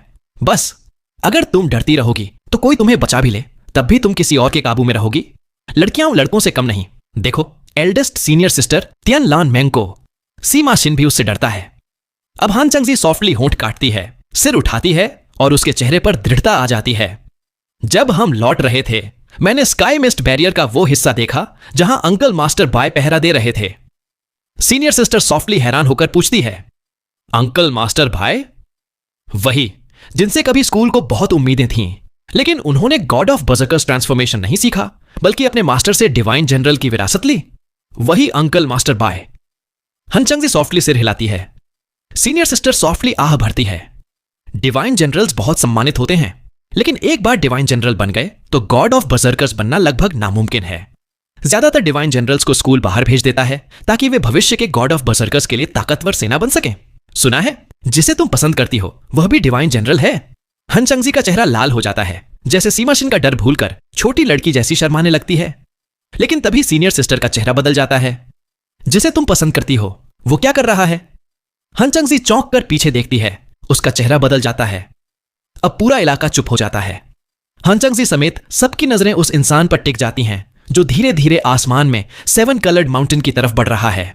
अब हान फेजी का ठंडा चेहरा भी बदल जाता है। वह हैरानी से सूमिंग को देखती है। हुजी भी हैरान होकर अपनी आंखें मलता है और सूमिंग को देखता है जो उसके पास से निकलकर 7 कलर्ड माउंटेन की तरफ जा रहा है। हुजी बिना सोचे समझे सूमिंग के पीछे दौड़ता है। उसे किसी सीमा या भीड़ की परवाह नहीं, बस अपने यंगेस्ट जूनियर ब्रदर की चिंता है। जीचे का दिल जोर से धड़कता है। वह सॉफ्टली सोचता है, सूमिंग सच में सीमा शीन के सामने जा रहा है। अब सूमिंग हवा में तैरता है, 7 कलर्ड माउंटेन के सामने पहुंच जाता है। उसकी नजर बस उस जंगली सुंदरता वाली लड़की पर है। सूमिंग सॉफ्टली हल्की आवाज में पूछता है, तुम्हारा नाम क्या है? अब सब लोग हैरान हो जाते हैं। डिसाइपल 1 सॉफ्टली फुसफुसाता है, ये कौन है? डिसाइपल 2 सॉफ्टली कहता है, 9वें समिट का सन दहू उसके साथ है। लगता है ये भी कोई अजीब किस्म का डिसाइपल है। डिसाइपल 3 सॉफ्टली हंसता है, शायद जूनियर सिस्टर बाय की सुंदरता पर फिदा हो गया और अपना स्टेटस भूल गया। डिसाइपल 4 सॉफ्टली गुस्से में कहता है, इतना बदतमीज, सीनियर ब्रदर सीमा के सामने जूनियर सिस्टर बाय से नाम पूछ रहा है। अब हान चंगजी सॉफ्टली सूमिंग को देखती है, फिर उस लड़की को, और उसकी आंखों में उलझन आ जाती है। उसने कभी कहा था कि उसने एक वादा तोड़ा। सीनियर सिस्टर सॉफ्टली भौहें चढ़ाती है। हान फेजी भी गहरी नजर से लड़की को देखती है। अब सूमिंग 7 कलर्ड माउंटेन से 30 फीट दूर रुक जाता है। सीमा शिन ऊपर से उसे देखता है। उसके चेहरे पर हल्की मुस्कान है, लेकिन आंखों में ठंडक है। सीमा शिन सॉफ्टली मुस्कुराकर कहता है, जूनियर ब्रदर, तुम अनजान लगते हो, मेरा रास्ता क्यों रोक रहे हो? सूमिंग कुछ नहीं बोलता। उसकी नजर अब भी बस उस लड़की पर है। लड़की सूमिंग की नजरों से शर्मा जाती है, लेकिन वह भी गुस्से में भौहें चढ़ाती है। सूमिंग और सीमा शिन को देखती है पर कुछ नहीं कहती। सूमिंग के लिए वह लड़की बस 30 फीट दूर है, लेकिन उसके दिल में वह बहुत दूर है, जैसे स्वर्ग और धरती का फासला हो। अब सूमिंग हल्की उदास मुस्कान के साथ सॉफ्टली सोचता है, अगर हम बर्फ में चलते रहें तो क्या हमारे बाल सफेद हो जाएंगे?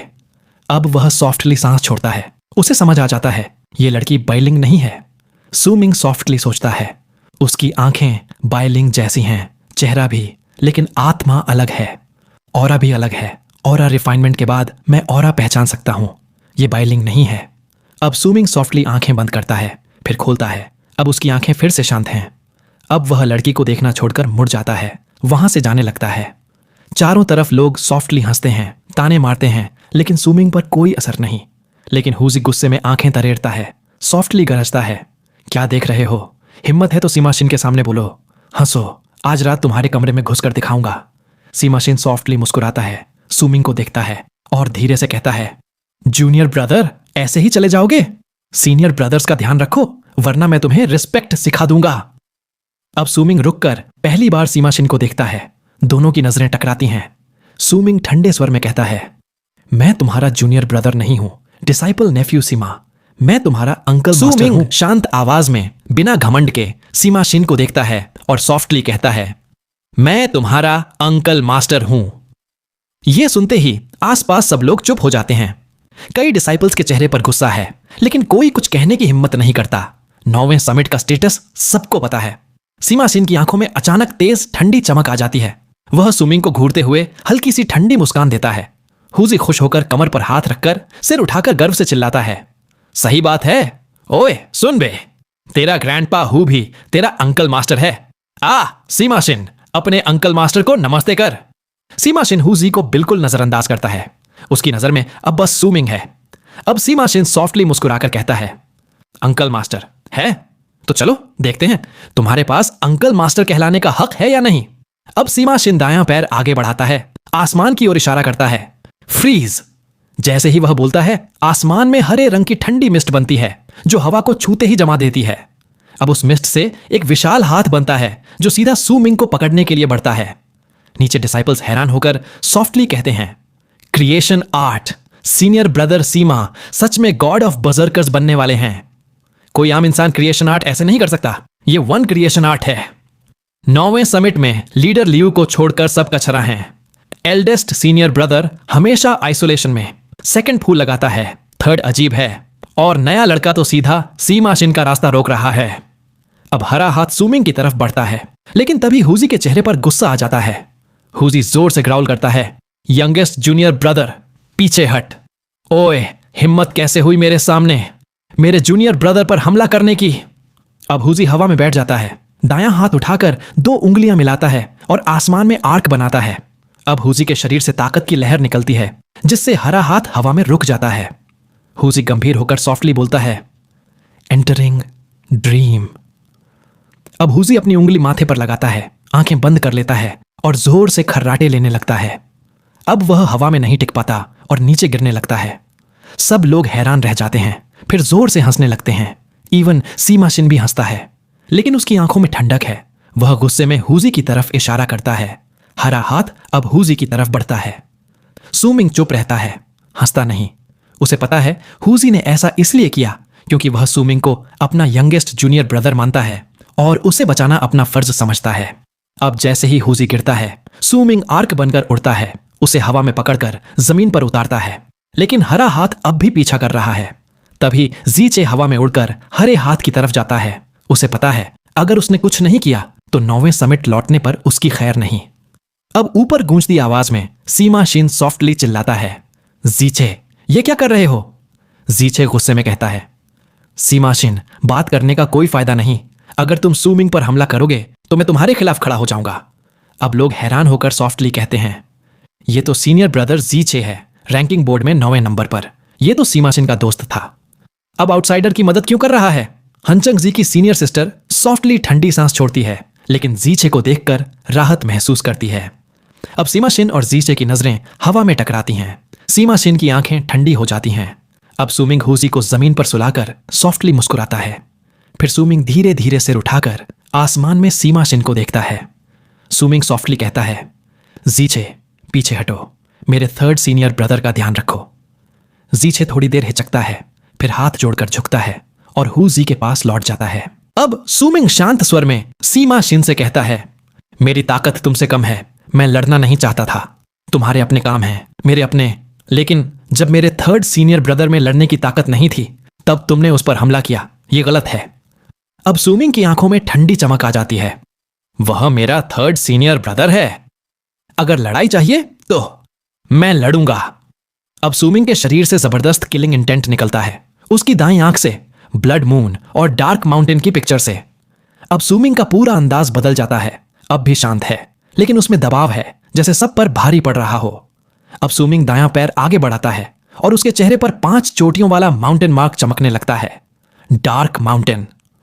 अब आसमान में सीमा शिन के ऊपर डार्क माउंटेन की विशाल छाया बन जाती है। अब जबरदस्त दबाव चारों ओर फैल जाता है। लोग डर कर पीछे हट जाते हैं। सीमाशिन ठंडी हंसी के साथ दायां हाथ उठाता है, मुट्ठी भींचता है। अब डार्क माउंटेन के नीचे बर्फ की विशाल मुट्ठी बनती है जो डार्क माउंटेन पर हमला करती है।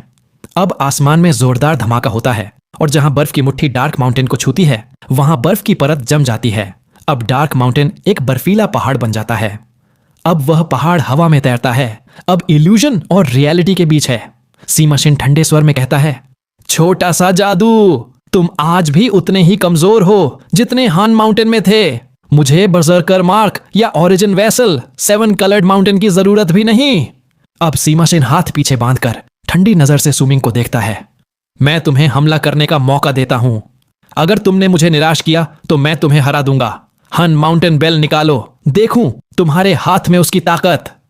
सुमिंग चुप रहता है। उसके चेहरे पर और भी ठंडापन आ जाता है। अब उसके कपड़ों के नीचे बर्जर्कर मार्क का दूसरा हिस्सा भी चमकने लगता है।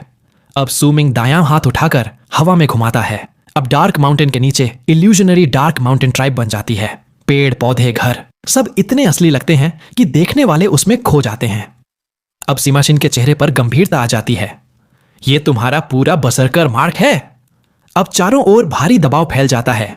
डार्क माउंटेन ट्राइब की इल्यूजन में गहरा दुख भी है जो सबके दिल को छू जाता है। सीमाशिन मन में सॉफ्टली सोचता है, यह बर्जर्कर मार्क कैसा है, इसमें भावनाएं क्यों हैं। अब उसका चेहरा बदल जाता है, डर और हैरानी से भर जाता है। सीमाशिन हैरान रह जाता है। सुमिंग का बर्जर्कर मार्क इतनी बड़ी धमकी देता है कि सीमाशिन को हान माउंटेन में कभी इतना डर नहीं लगा था। लेकिन यह डर बस एहसास है, असली चोट नहीं। अब सीमाशिन के चेहरे पर गंभीरता है और उसकी त्वचा पर हल्का सा पैटर्न बनता है, एक बर्फीला फूल। उसके चारों ओर हल्की बर्फ की परत है जिससे उसका चेहरा भी बर्फ जैसा दिखता है। सीमाशिन ठंडे स्वर में धीरे धीरे कहता है, बहुत कम लोग हैं जो मुझे बर्जर्कर मार्क इस्तेमाल करने पर मजबूर कर सकते हैं। आज मैं तुम्हें अपनी ताकत दिखाऊंगा। जैसे ही वह बोलता है उसके चारों ओर बर्फ और बर्फीली हवा इकट्ठा होकर एक विशाल बर्फीला फूल बना देती है। सूरज की रोशनी उसमें 7 रंगों की चमक भर देती है। अब वह बर्फीला फूल सीधा आसमान में सुमिंग के बनाए डार्क माउंटेन ट्राइब पर हमला करता है। कोई बड़ा धमाका नहीं, बस गूंजती आवाजें हैं। सीमाशिन का बर्जर्कर मार्क आते ही सुमिंग का इल्यूजनरी डार्क माउंटेन ट्राइब बर्फ में बदल जाता है। हर घर, पेड़, पौधा अब बर्फ की मूर्ति बन जाता है। सीमाशिन ठंडे स्वर में कहता है, चाहे तुमने पूरा बर्जर्कर मार्क भी जगा लिया, तुम अब भी बहुत कमजोर हो। अब वह बर्फीला फूल 7 रंगों की रोशनी में चमकता हुआ सुमिंग की तरफ बढ़ता है। उसके पंखुड़ी ऐसे खुलती हैं जैसे पूरा सुमिंग को निगल जाएंगी।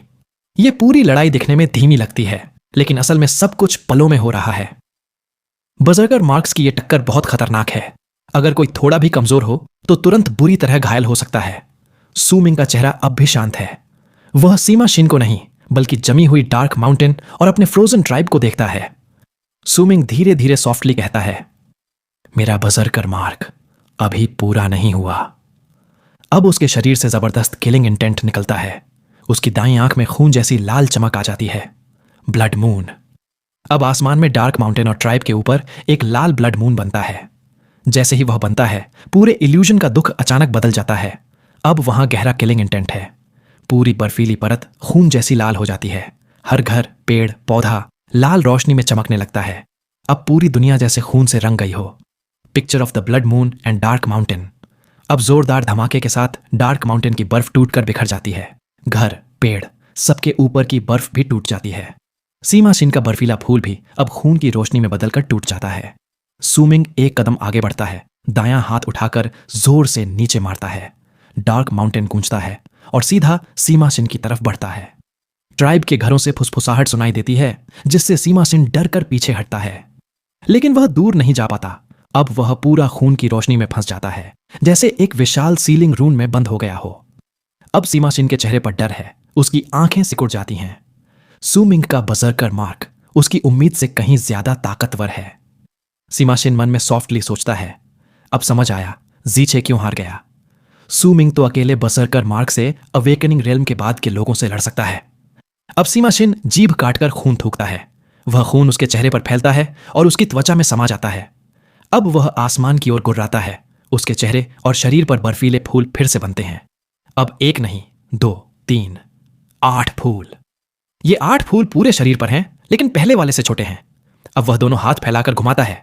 8 फूल घूमकर बर्फीला तूफान बन जाते हैं। सीमा शिन जोर से चिल्लाता है, फ्रीजिंग स्काई बर्जर्कर 8 10 क्रिएशंस। अब बर्फीला तूफान सूमिंग के इल्यूजनरी वर्ल्ड से टकराता है। अब जोरदार गूंज के साथ बर्फीला तूफान छोटा होता जाता है और सूमिंग का डार्क माउंटेन ट्राइब भी धूल की तरह उड़ जाता है। अब डार्क माउंटेन भी टूट जाता है, बस ब्लड मून बचता है जो अब बर्फीले तूफान से टकराता है। अब 8 बर्फीले फूल एक एक कर ब्लड मून पर हमला करते हैं। पहला फूल फट जाता है, दूसरा टूट जाता है, तीसरा बिखर जाता है, चौथा घुल जाता है, लेकिन 5वां फूल ब्लड मून से टकराता है। ब्लड मून कांपता है, अब वह भी कमजोर पड़ने लगता है। 6ठा, 7वां, 8वां फूल भी टकराते हैं। आखिरकार ब्लड मून टूट जाता है और बर्फीले फूल भी गायब हो जाते हैं। सीमा शिन हैरान होकर सॉफ्टली सोचता है, कितना ताकतवर बजरकर मार्क है। अब वह जल्दी जल्दी सांस लेता है। उसका बजरकर मार्क पूरा था, लेकिन सूमिंग के बजरकर मार्क से बस बराबरी कर पाया। सीमा शिन की आंखों में अब साफ किलिंग इंटेंट है। अब वह सूमिंग को मारना चाहता है। अब दोनों के बजरकर मार्क्स गायब होते ही सीमा शिन अचानक आर्क बनकर सूमिंग की तरफ दौड़ता है। उसके मन में बस एक ही ख्याल है, सूमिंग को मार डालना। लेकिन उसी वक्त सूमिंग भी तेजी से उसकी तरफ बढ़ता है। अब दोनों आमने सामने हैं। अब सूमिंग के शरीर में बिजली की लहरें दौड़ती हैं। वह मुक्का मारता है, बिजली सीमा शिन की तरफ जाती है। सीमा शिन भी दायां हाथ उठाकर मुट्ठी भींचता है। उसके हाथ में 7 रंग की रोशनी है। बिजली और रोशनी टकराती है। दोनों जोर से कराहते हैं और पीछे गिरते हैं। सीमा शिन 30 फीट पीछे जाता है, सूमिंग 50 फीट। अब दोनों फिर से एक दूसरे की तरफ दौड़ते हैं। अब सीमा शिन अपने शरीर के कुछ बिंदुओं पर हाथ मारता है। उसके शरीर पर 7 रंग की बर्फीली आर्मर बन जाती है, 7 कलर्ड आइस आर्मर। सूमिंग के चारों ओर काली धुंध आ जाती है। वह डिवाइन जनरल ऑफ अवेकनिंग है, उसकी अपनी आर्मर है। अब काली धुंध की आर्मर बन जाती है।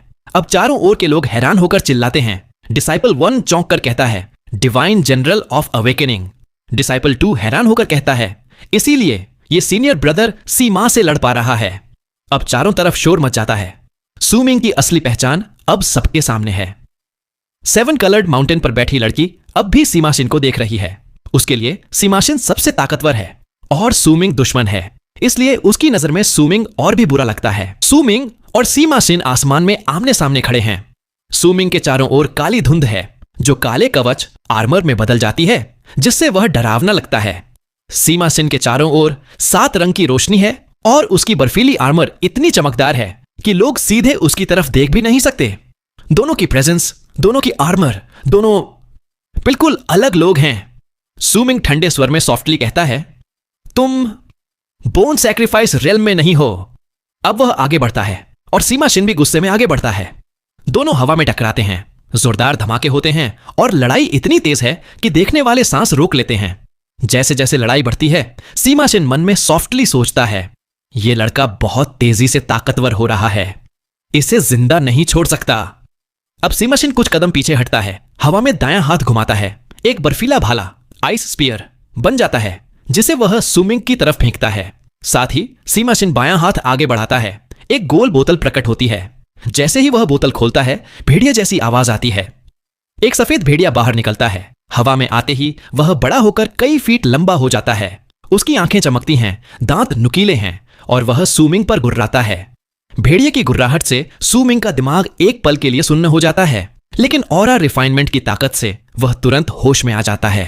अब सूमिंग कुछ कदम पीछे हटता है और उसके सीने से काली धुंध निकलती है। वह ही फेंग बन जाती है, जो दर्द में है, लेकिन लड़ाई के डर से भेड़िए की आत्मा पर हमला करता है। दोनों आत्माएं बिना आवाज के लेकिन बहुत भयंकर लड़ाई करती हैं। अब सूमिंग के माथे पर तलवार का निशान चमकता है और छोटी हरी तलवार विरेसेंट स्वॉर्ड बाहर आकर उसके चारों ओर घूमती है। अब वह तलवार सीमा शिन के भाले से टकराती है। जोरदार धमाका होता है। यह लड़ाई अब सिर्फ डिसाइपल्स की नहीं, बल्कि कई बड़े बर्जर्कर्स भी दूर दूर से देख रहे हैं।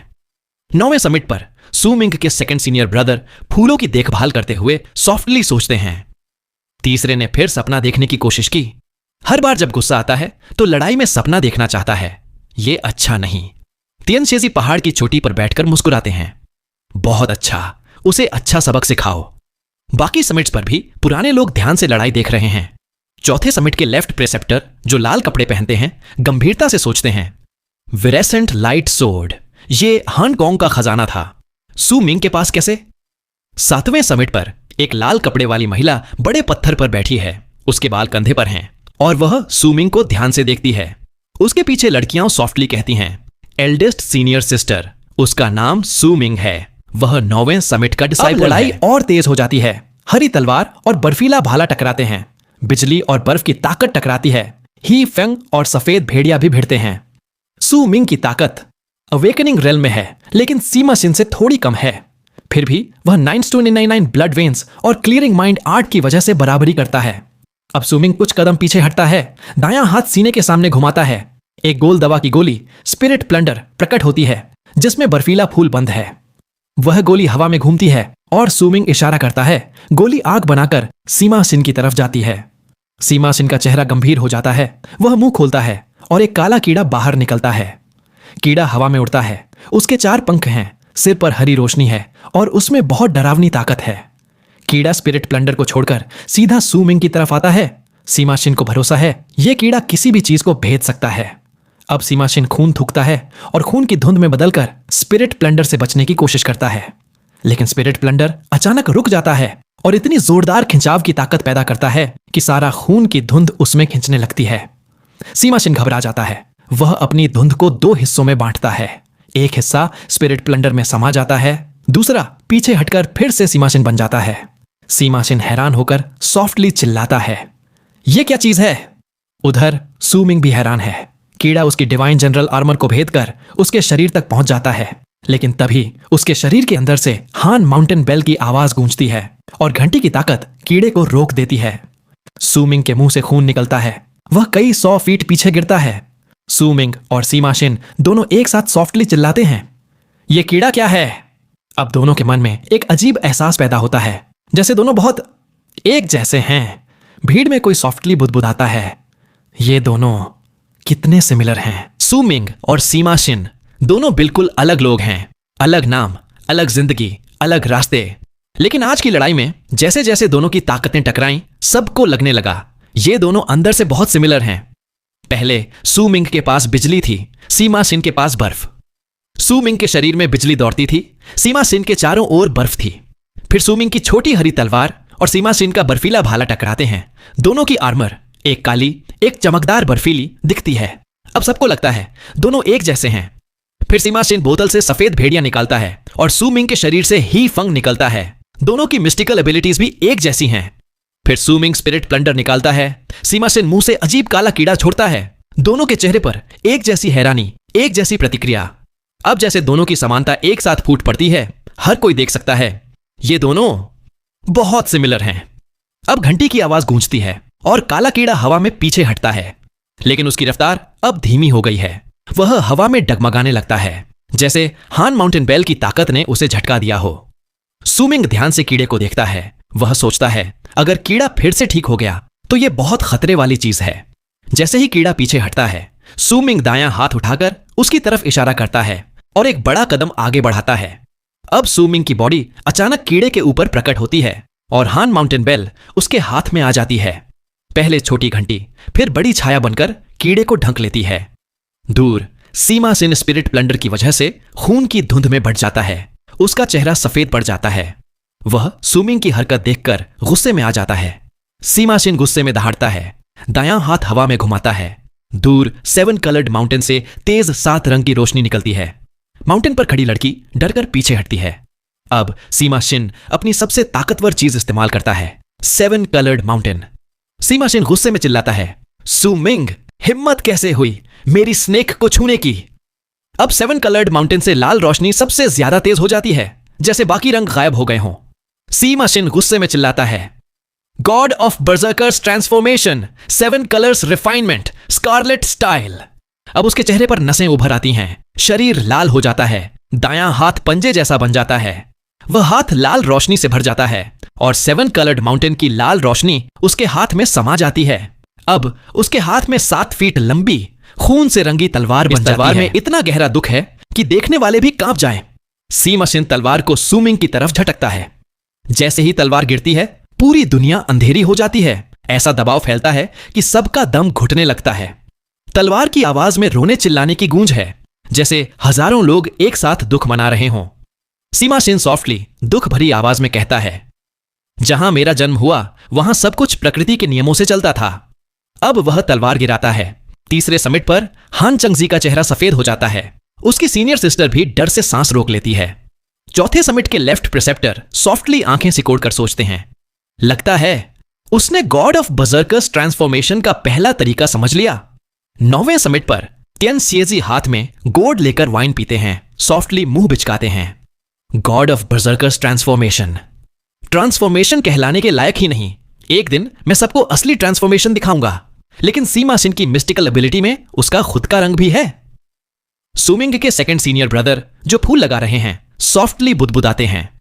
यंगेस्ट जूनियर ब्रदर, यह बहुत बड़ा मौका है। God of berserkers transformation, clan की सबसे ताकतवर कला।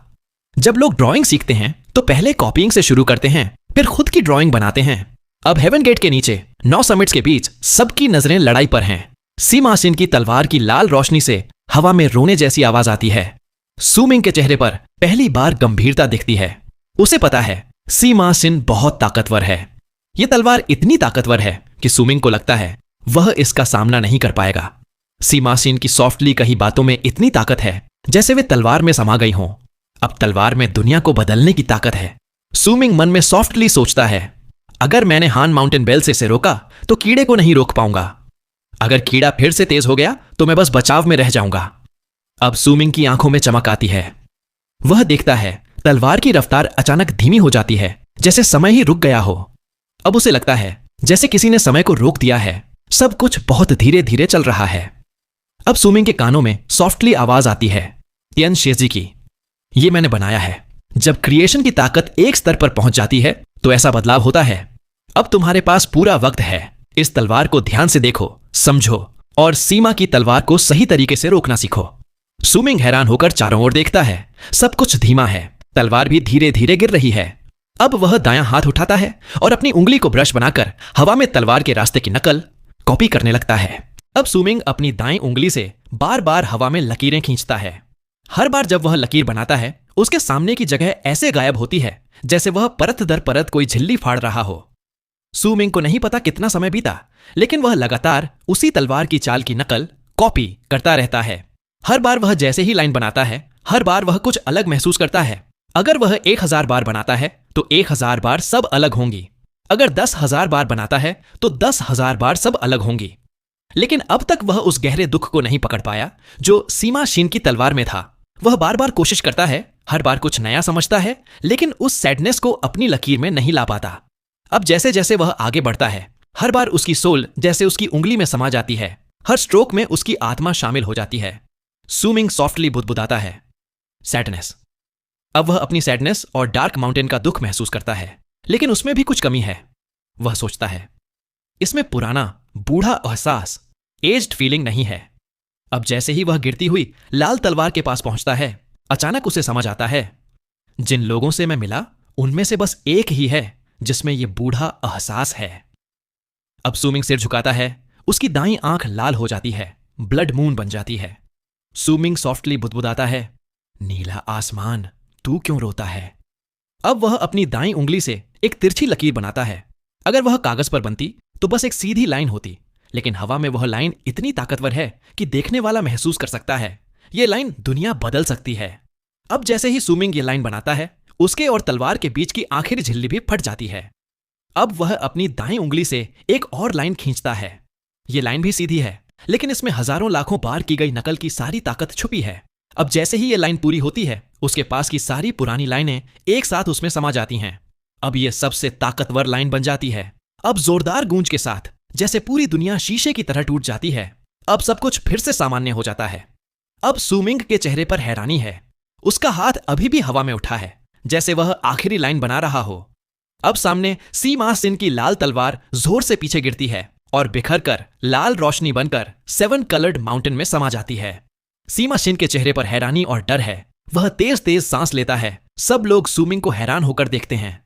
अभी अभी सबने देखा था, लाल तलवार सुमिंग की तरफ गिर रही थी। सुमिंग ने बस सिर उठाया और दायां हाथ हल्के से हिलाया। अब तलवार हवा में मरोड़ खाकर पीछे गिर गई और बिखर गई। ये वही गॉड ऑफ बर्जर्कर्स ट्रांसफॉर्मेशन थी जो सीमा सिन ने दिखाई थी। अब कुछ पल की चुप्पी के बाद चारों ओर शोर मच जाता है। सब सुमिंग को नए नजरिए से देखने लगते हैं। सीमा सिन के मन में सॉफ्टली गूंजता है, नामुमकिन, ये बोन सैक्रिफाइस रेल में नहीं है, फिर भी मेरी गॉड ऑफ बर्जर्कर्स ट्रांसफॉर्मेशन को इतनी आसानी से कैसे तोड़ सकता है? और उसने जो तरीका इस्तेमाल किया वो मुझे बहुत जाना पहचाना लगा। अब चौथे समिट के लेफ्ट प्रिसेप्टर की आंखों में चमक आ जाती है।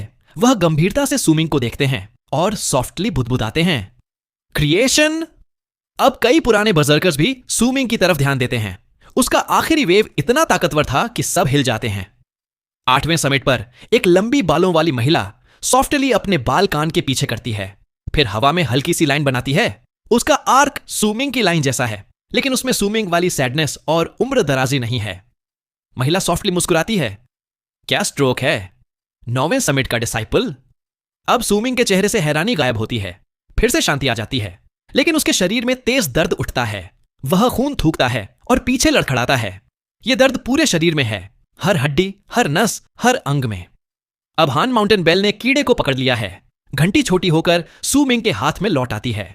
घंटी के अंदर से भिन्न भिनाहट आती है, जैसे कीड़ा अभी भी भागने की कोशिश कर रहा है। सूमिंग अभी भी हान माउंटेन बेल की पूरी ताकत नहीं चला सकता, वह बस उसकी साउंड वेव और सीलिंग इस्तेमाल कर सकता है। अब सीमा शिन सूमिंग को खून थूकते देखता है तो उसका चेहरा थोड़ा शांत हो जाता है। अगर सूमिंग बिना चोट खाए उसकी गॉड ऑफ बर्जर्कर्स ट्रांसफॉर्मेशन को तोड़ देता तो सीमा शिन डर के मारे छुप जाता।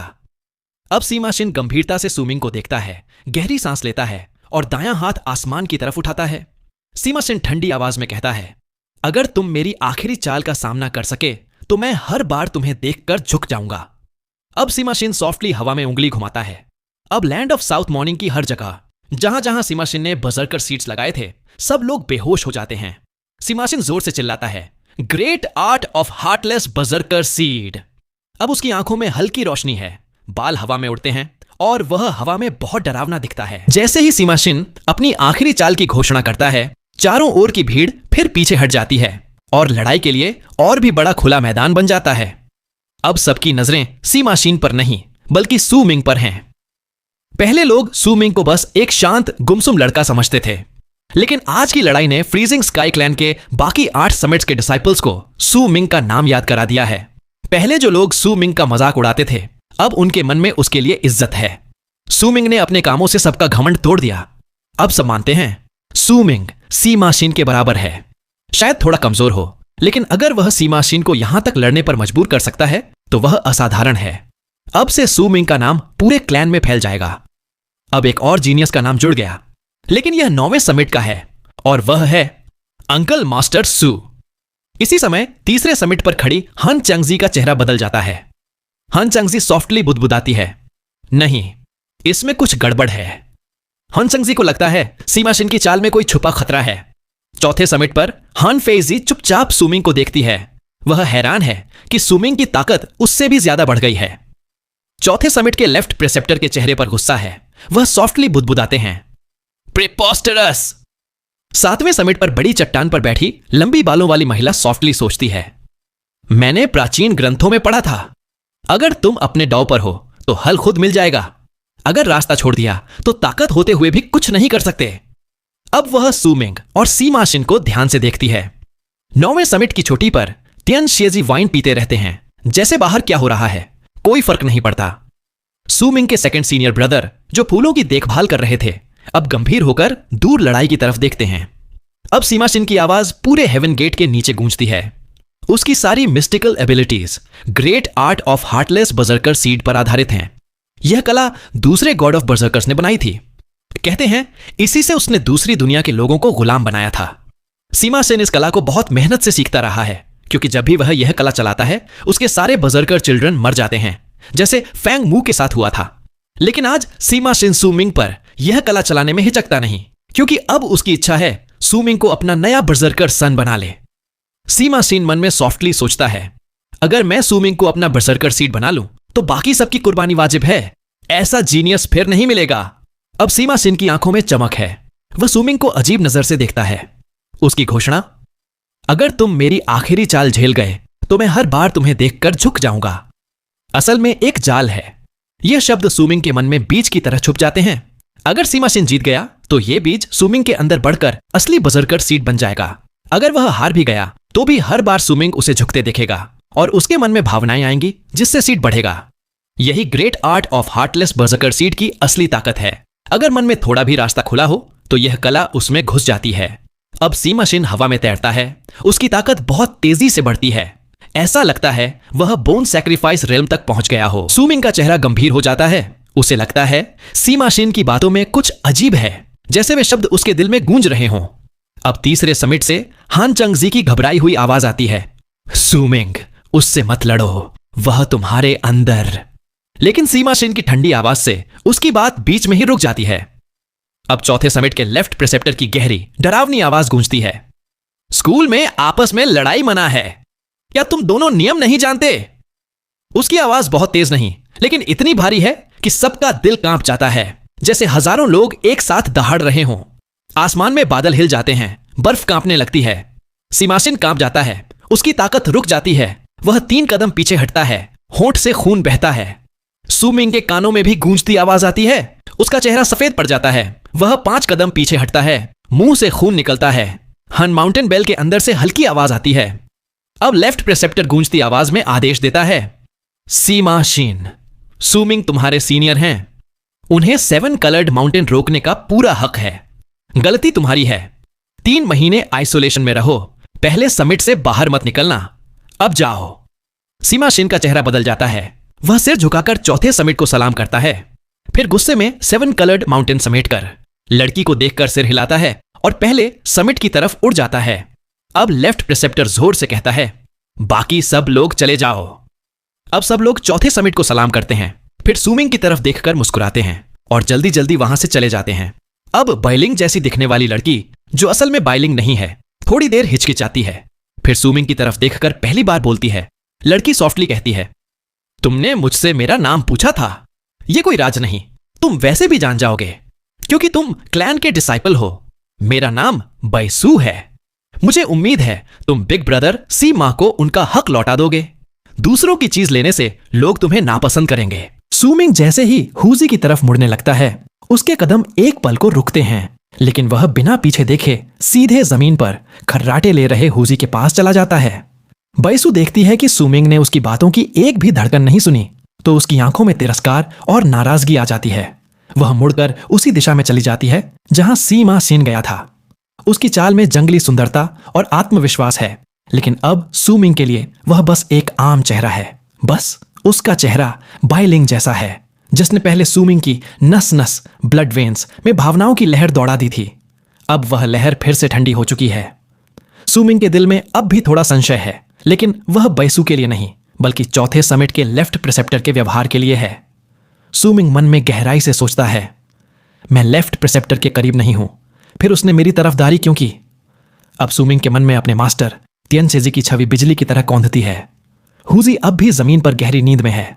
उसके मुंह से लार बह रही है और चेहरे पर एक मासूम सी मुस्कान है, जैसे वह सपनों की दुनिया में तैर रहा हो। जीचे उसके पास पूरी श्रद्धा से खड़ा है और जैसे ही सूमिंग पास आता है, वह हाथ जोड़कर झुकता है। जीचे गहरी आवाज में कहता है, नमस्ते अंकल मास्टर सू। अब उसकी इज्जत बिल्कुल असली है। सीमा शिन से सूमिंग की टक्कर देखने के बाद उसे लगता है वह बहुत भाग्यशाली है कि उसने कभी सूमिंग से सीधा पंगा नहीं लिया। अब उसे पूरा यकीन है सूमिंग फ्रीजिंग स्काई क्लैन का भविष्य का वह ज्वाला है जिसमें हजारों ब्लड वेन्स की शक्ति बहती है। जीचे मन में गूढ़ता से सोचता है, इसने सिमाशिन को great art of heartless berserker seed तक इस्तेमाल करने पर मजबूर कर दिया। यह लड़का सच में असाधारण है। अब सूमिंग सिर हिलाता है। जैसे ही उसके पैर जमीन पर पड़ते हैं, हीफंग हवा से लौट आता है। उसकी आत्मा जैसे किसी जंग से गुजर कर आई हो। सीमाशिन के जाते ही आइस वुल्फ की आत्मा भी चली गई थी। हीफंग सूमिंग को देखकर और भी गहरा सम्मान दिखाता है। हीफंग शर्म और श्रद्धा से झुककर कहता है, मास्टर, मेरी ताकत वुल्फ स्पिरिट के आगे कम थी, लेकिन आप चिंता मत कीजिए। मैं अपनी रग रग वेन्स में मेहनत भर दूंगा और एक दिन आपका सबसे बड़ा सहायक बनूंगा। आपको कभी निराश नहीं करूंगा। हीफंग सिर उठाकर सीना ठोकता है, जैसे उसकी हड्डियों बोन्स में भी अब सिर्फ वफादारी बह रही हो। सूमिंग हल्की मुस्कान के साथ कहता है, अब वापस जाओ। अब सूमिंग दायां हाथ उठाकर मुट्ठी भींचता है। स्पिरिट प्लंडर और हान माउंटेन बेल तुरंत लौटकर उसके चारों ओर घूमते हैं। वह स्पिरिट प्लंडर को स्टोरेज बैग में रखता है और हान माउंटेन बेल उसके शरीर में समा जाती है। हीफंग भी हवा में विलीन हो जाता है। अब सूमिंग मुड़कर आर्टिफैक्ट स्टोरेज हॉल की तरफ देखता है। यही उसका असली मकसद था।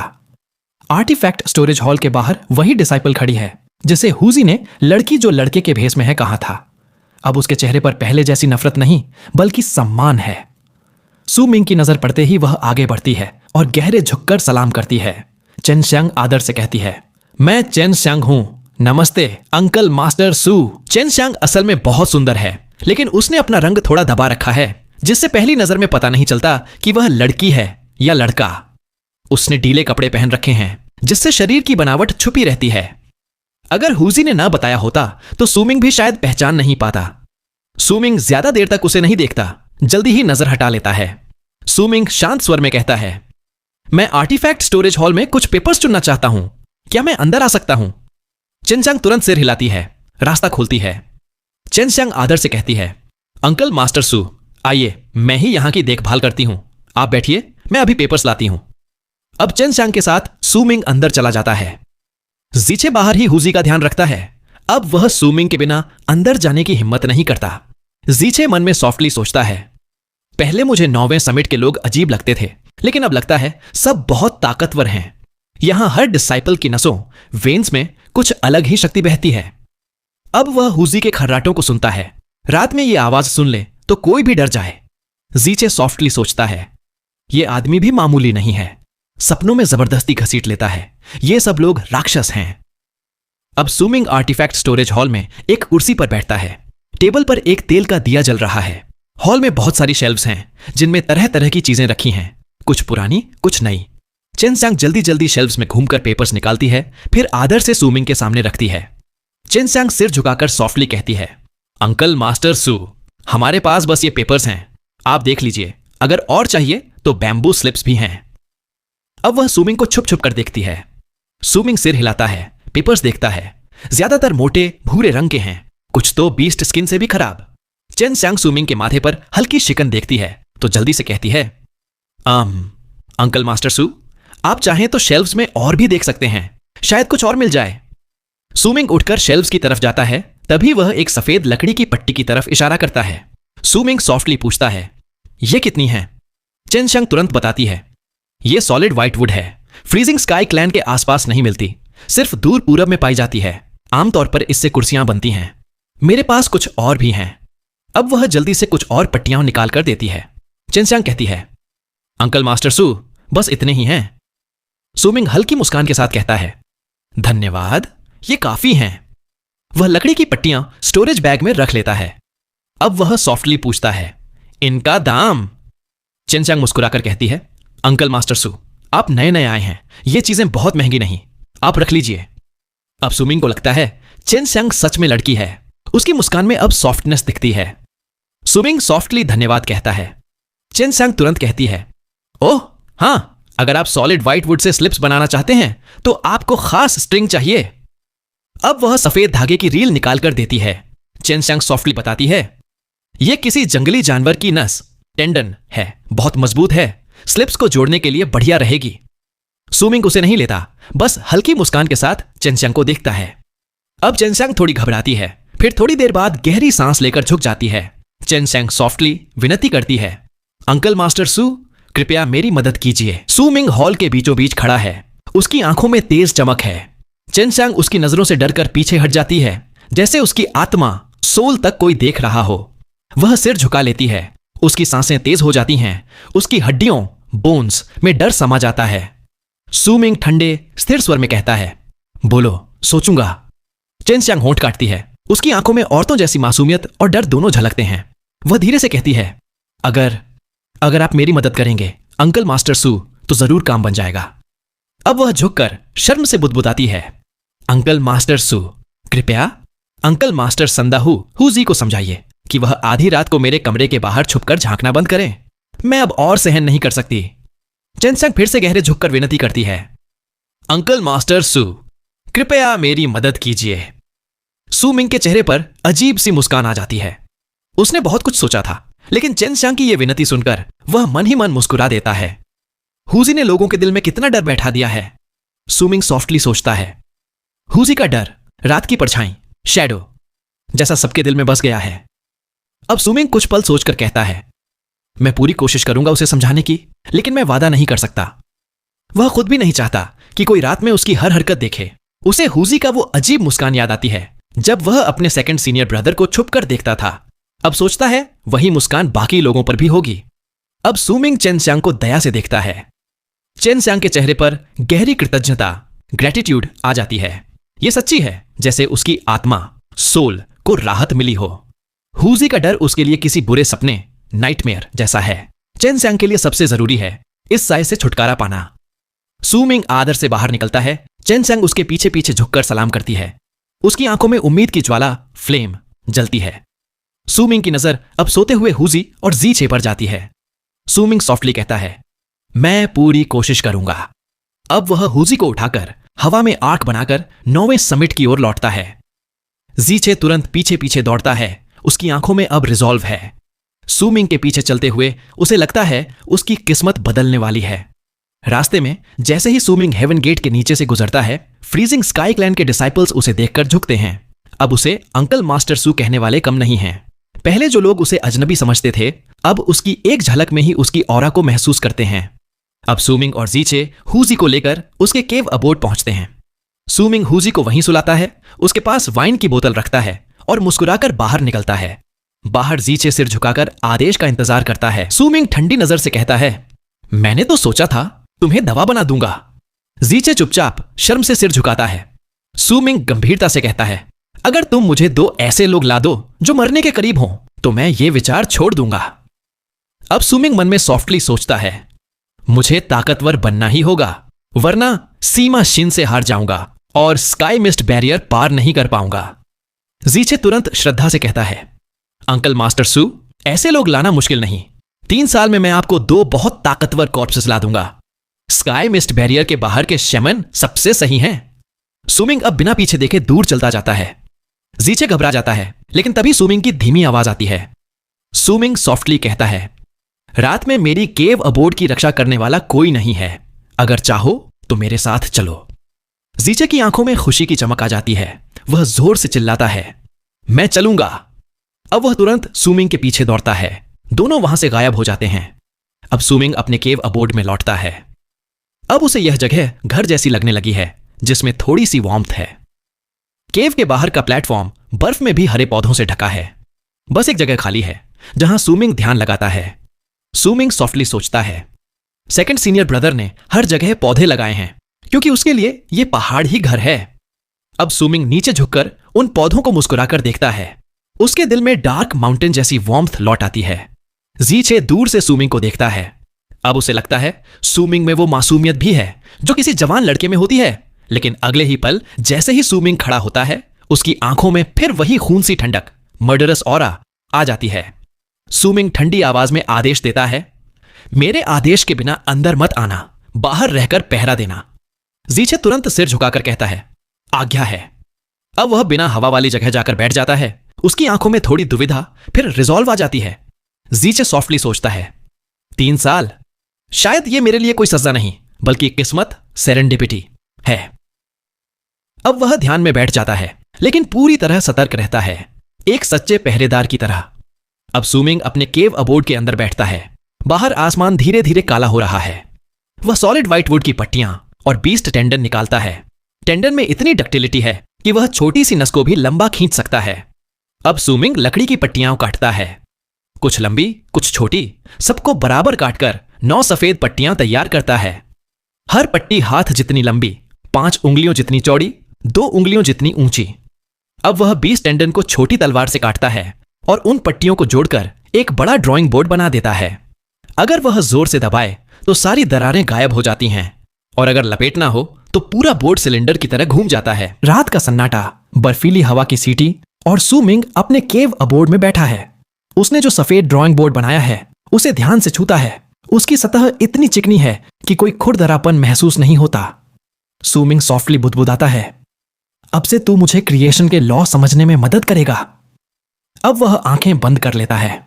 बाहर अंधेरा है, बर्फीली हवा प्लेटफॉर्म पर और केव के अंदर तक घुस आती है। सूमिंग के बाल हवा में उड़ते हैं। सूमिंग का मन बिल्कुल खाली है, ना कोई साधना, ना कोई सोच। फिर भी उसकी सोल में एक लड़की की छवि उभरती है, हंसती हुई, आंखों में चमक, जंगली सुंदरता से भरी, जैसे जंगल में कोई जंगली फूल जो किसी बंधन को न माने। सुमिंग सॉफ्टली बुदबुदाता है, बायलिंग बायसू। अब वह अपनी उंगली से ड्राइंग बोर्ड पर इनविजिबल लकीरें बनाता है। हर स्ट्रोक पर बस एक एहसास, एक ऑरा, एक भावना उभरती है जो सिर्फ सुमिंग देख सकता है। समय बीतता है, रात गहराती है, बर्फीली हवा की आवाज केव के अंदर तक आती है, लेकिन सुमिंग की उंगली की हल्की आवाज उस हवा में भी खो जाती है। सुबह होती है, सूरज की पहली किरण केव के मुहाने से अंदर झांकती है। सुमिंग अपनी उंगली रोकता है, आंखें खोलता है। उसके लिए ड्राइंग बोर्ड पर अब एक लड़की दिखती है, सफेद कपड़े, सुंदर मुस्कान, लेकिन आंखें नहीं।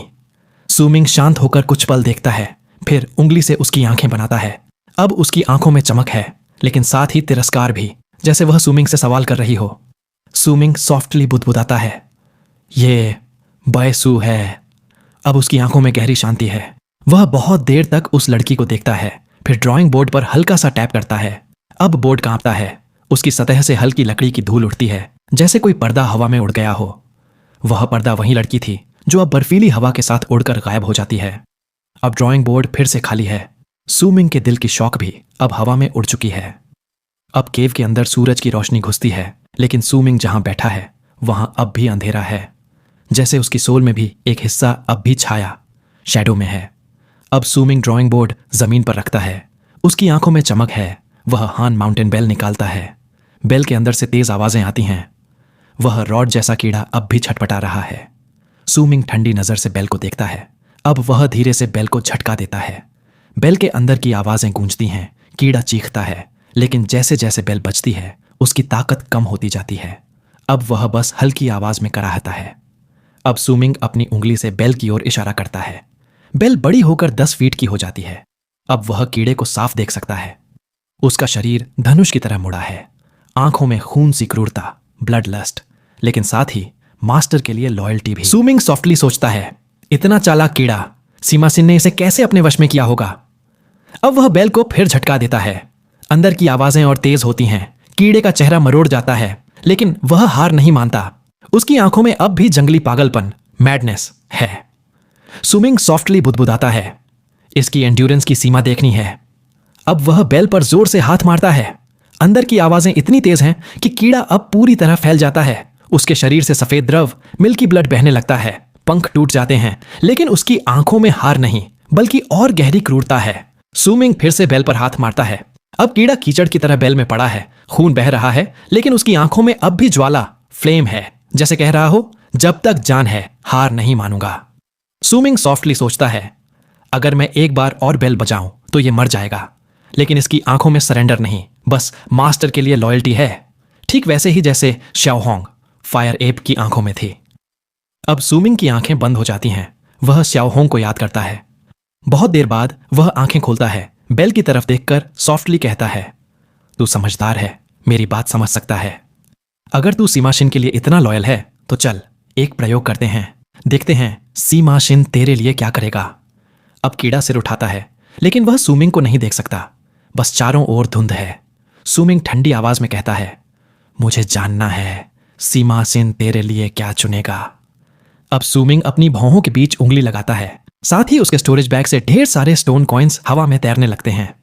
अब ब्रांडिंग पावर का विस्फोट होता है। सुमिंग ध्यान से उस अजीब रॉड जैसे कीड़े को देखता है, जिसकी सोल में हार न मानने वाली जिद, क्रूएल्टी, मास्टर के लिए लॉयल्टी और मर जाने की भी विलिंगनेस है।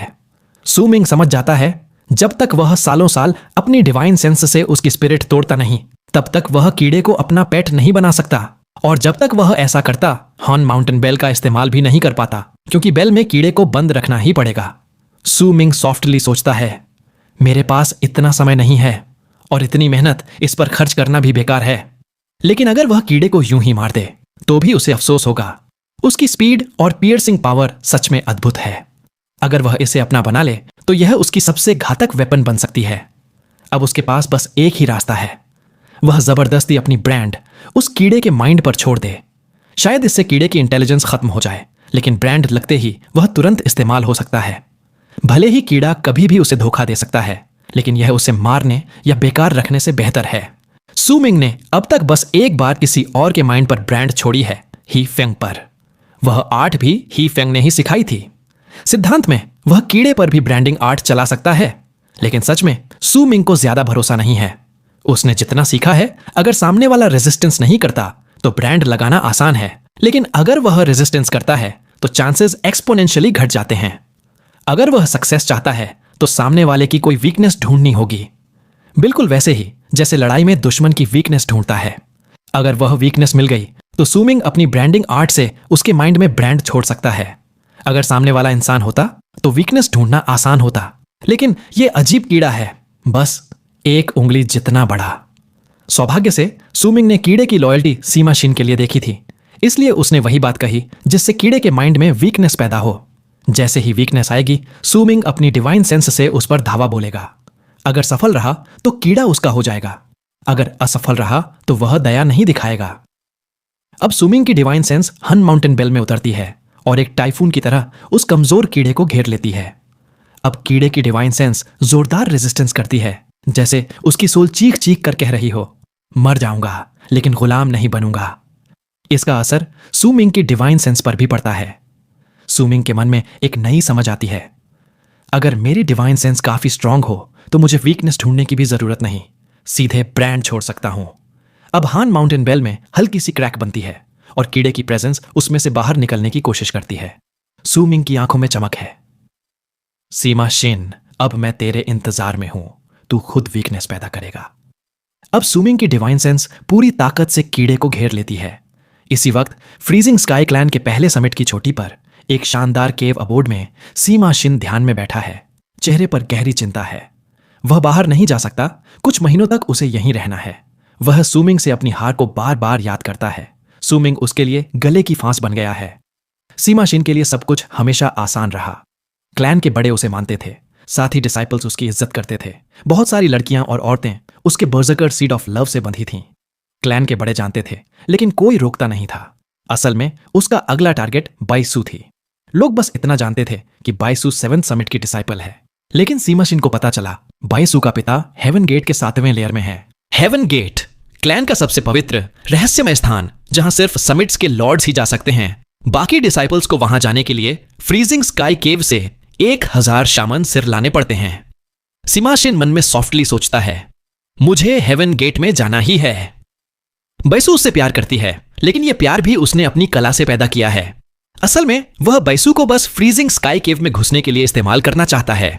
उसका प्लान था, पहले केव में घुसकर पावर बढ़ाए, फिर बाहर जाकर शामन सिर लाए। यह तरीका क्लैन के लॉ के खिलाफ है, लेकिन वह रूल्स की परवाह नहीं करता। अब जब से सू मिंग से उसकी लड़ाई हुई, उसके मन में ग्रीड आ गया।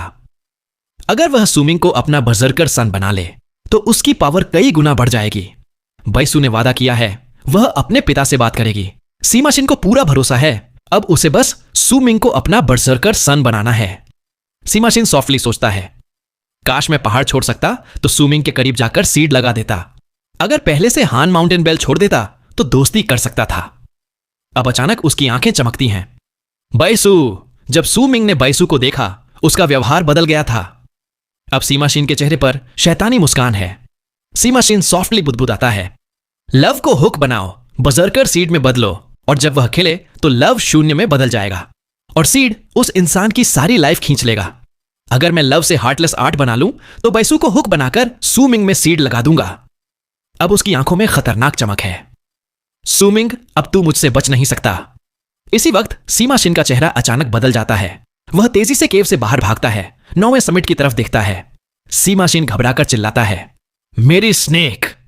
अब उसकी आंखें सिकुड़ जाती हैं, चेहरा काला पड़ जाता है। उसे अपनी स्नेक की प्रेजेंस महसूस होती है। सू मिंग के पकड़ने के बाद उसकी प्रेजेंस गायब हो गई थी। अब अचानक वह फिर से दिख रही है। सीमा शिन के दिल में हलचल मच जाती है। असल में सीमा शिन ने स्नेक को अपने मास्टर के तौर पर मानने के लिए एक एंशंट ब्लड पिक्चर का इस्तेमाल किया था। यह पिक्चर शैमन्स की थी, लेकिन वह पिक्चर फटी हुई थी, इसलिए वह सिर्फ छोटे जीवों पर ही इस्तेमाल कर सकता था। अब उसे साफ महसूस हो रहा है, ब्लड पिक्चर से बना कनेक्शन अटैक हो रहा है। स्नेक की प्रेजेंस धीरे धीरे फेड हो रही है।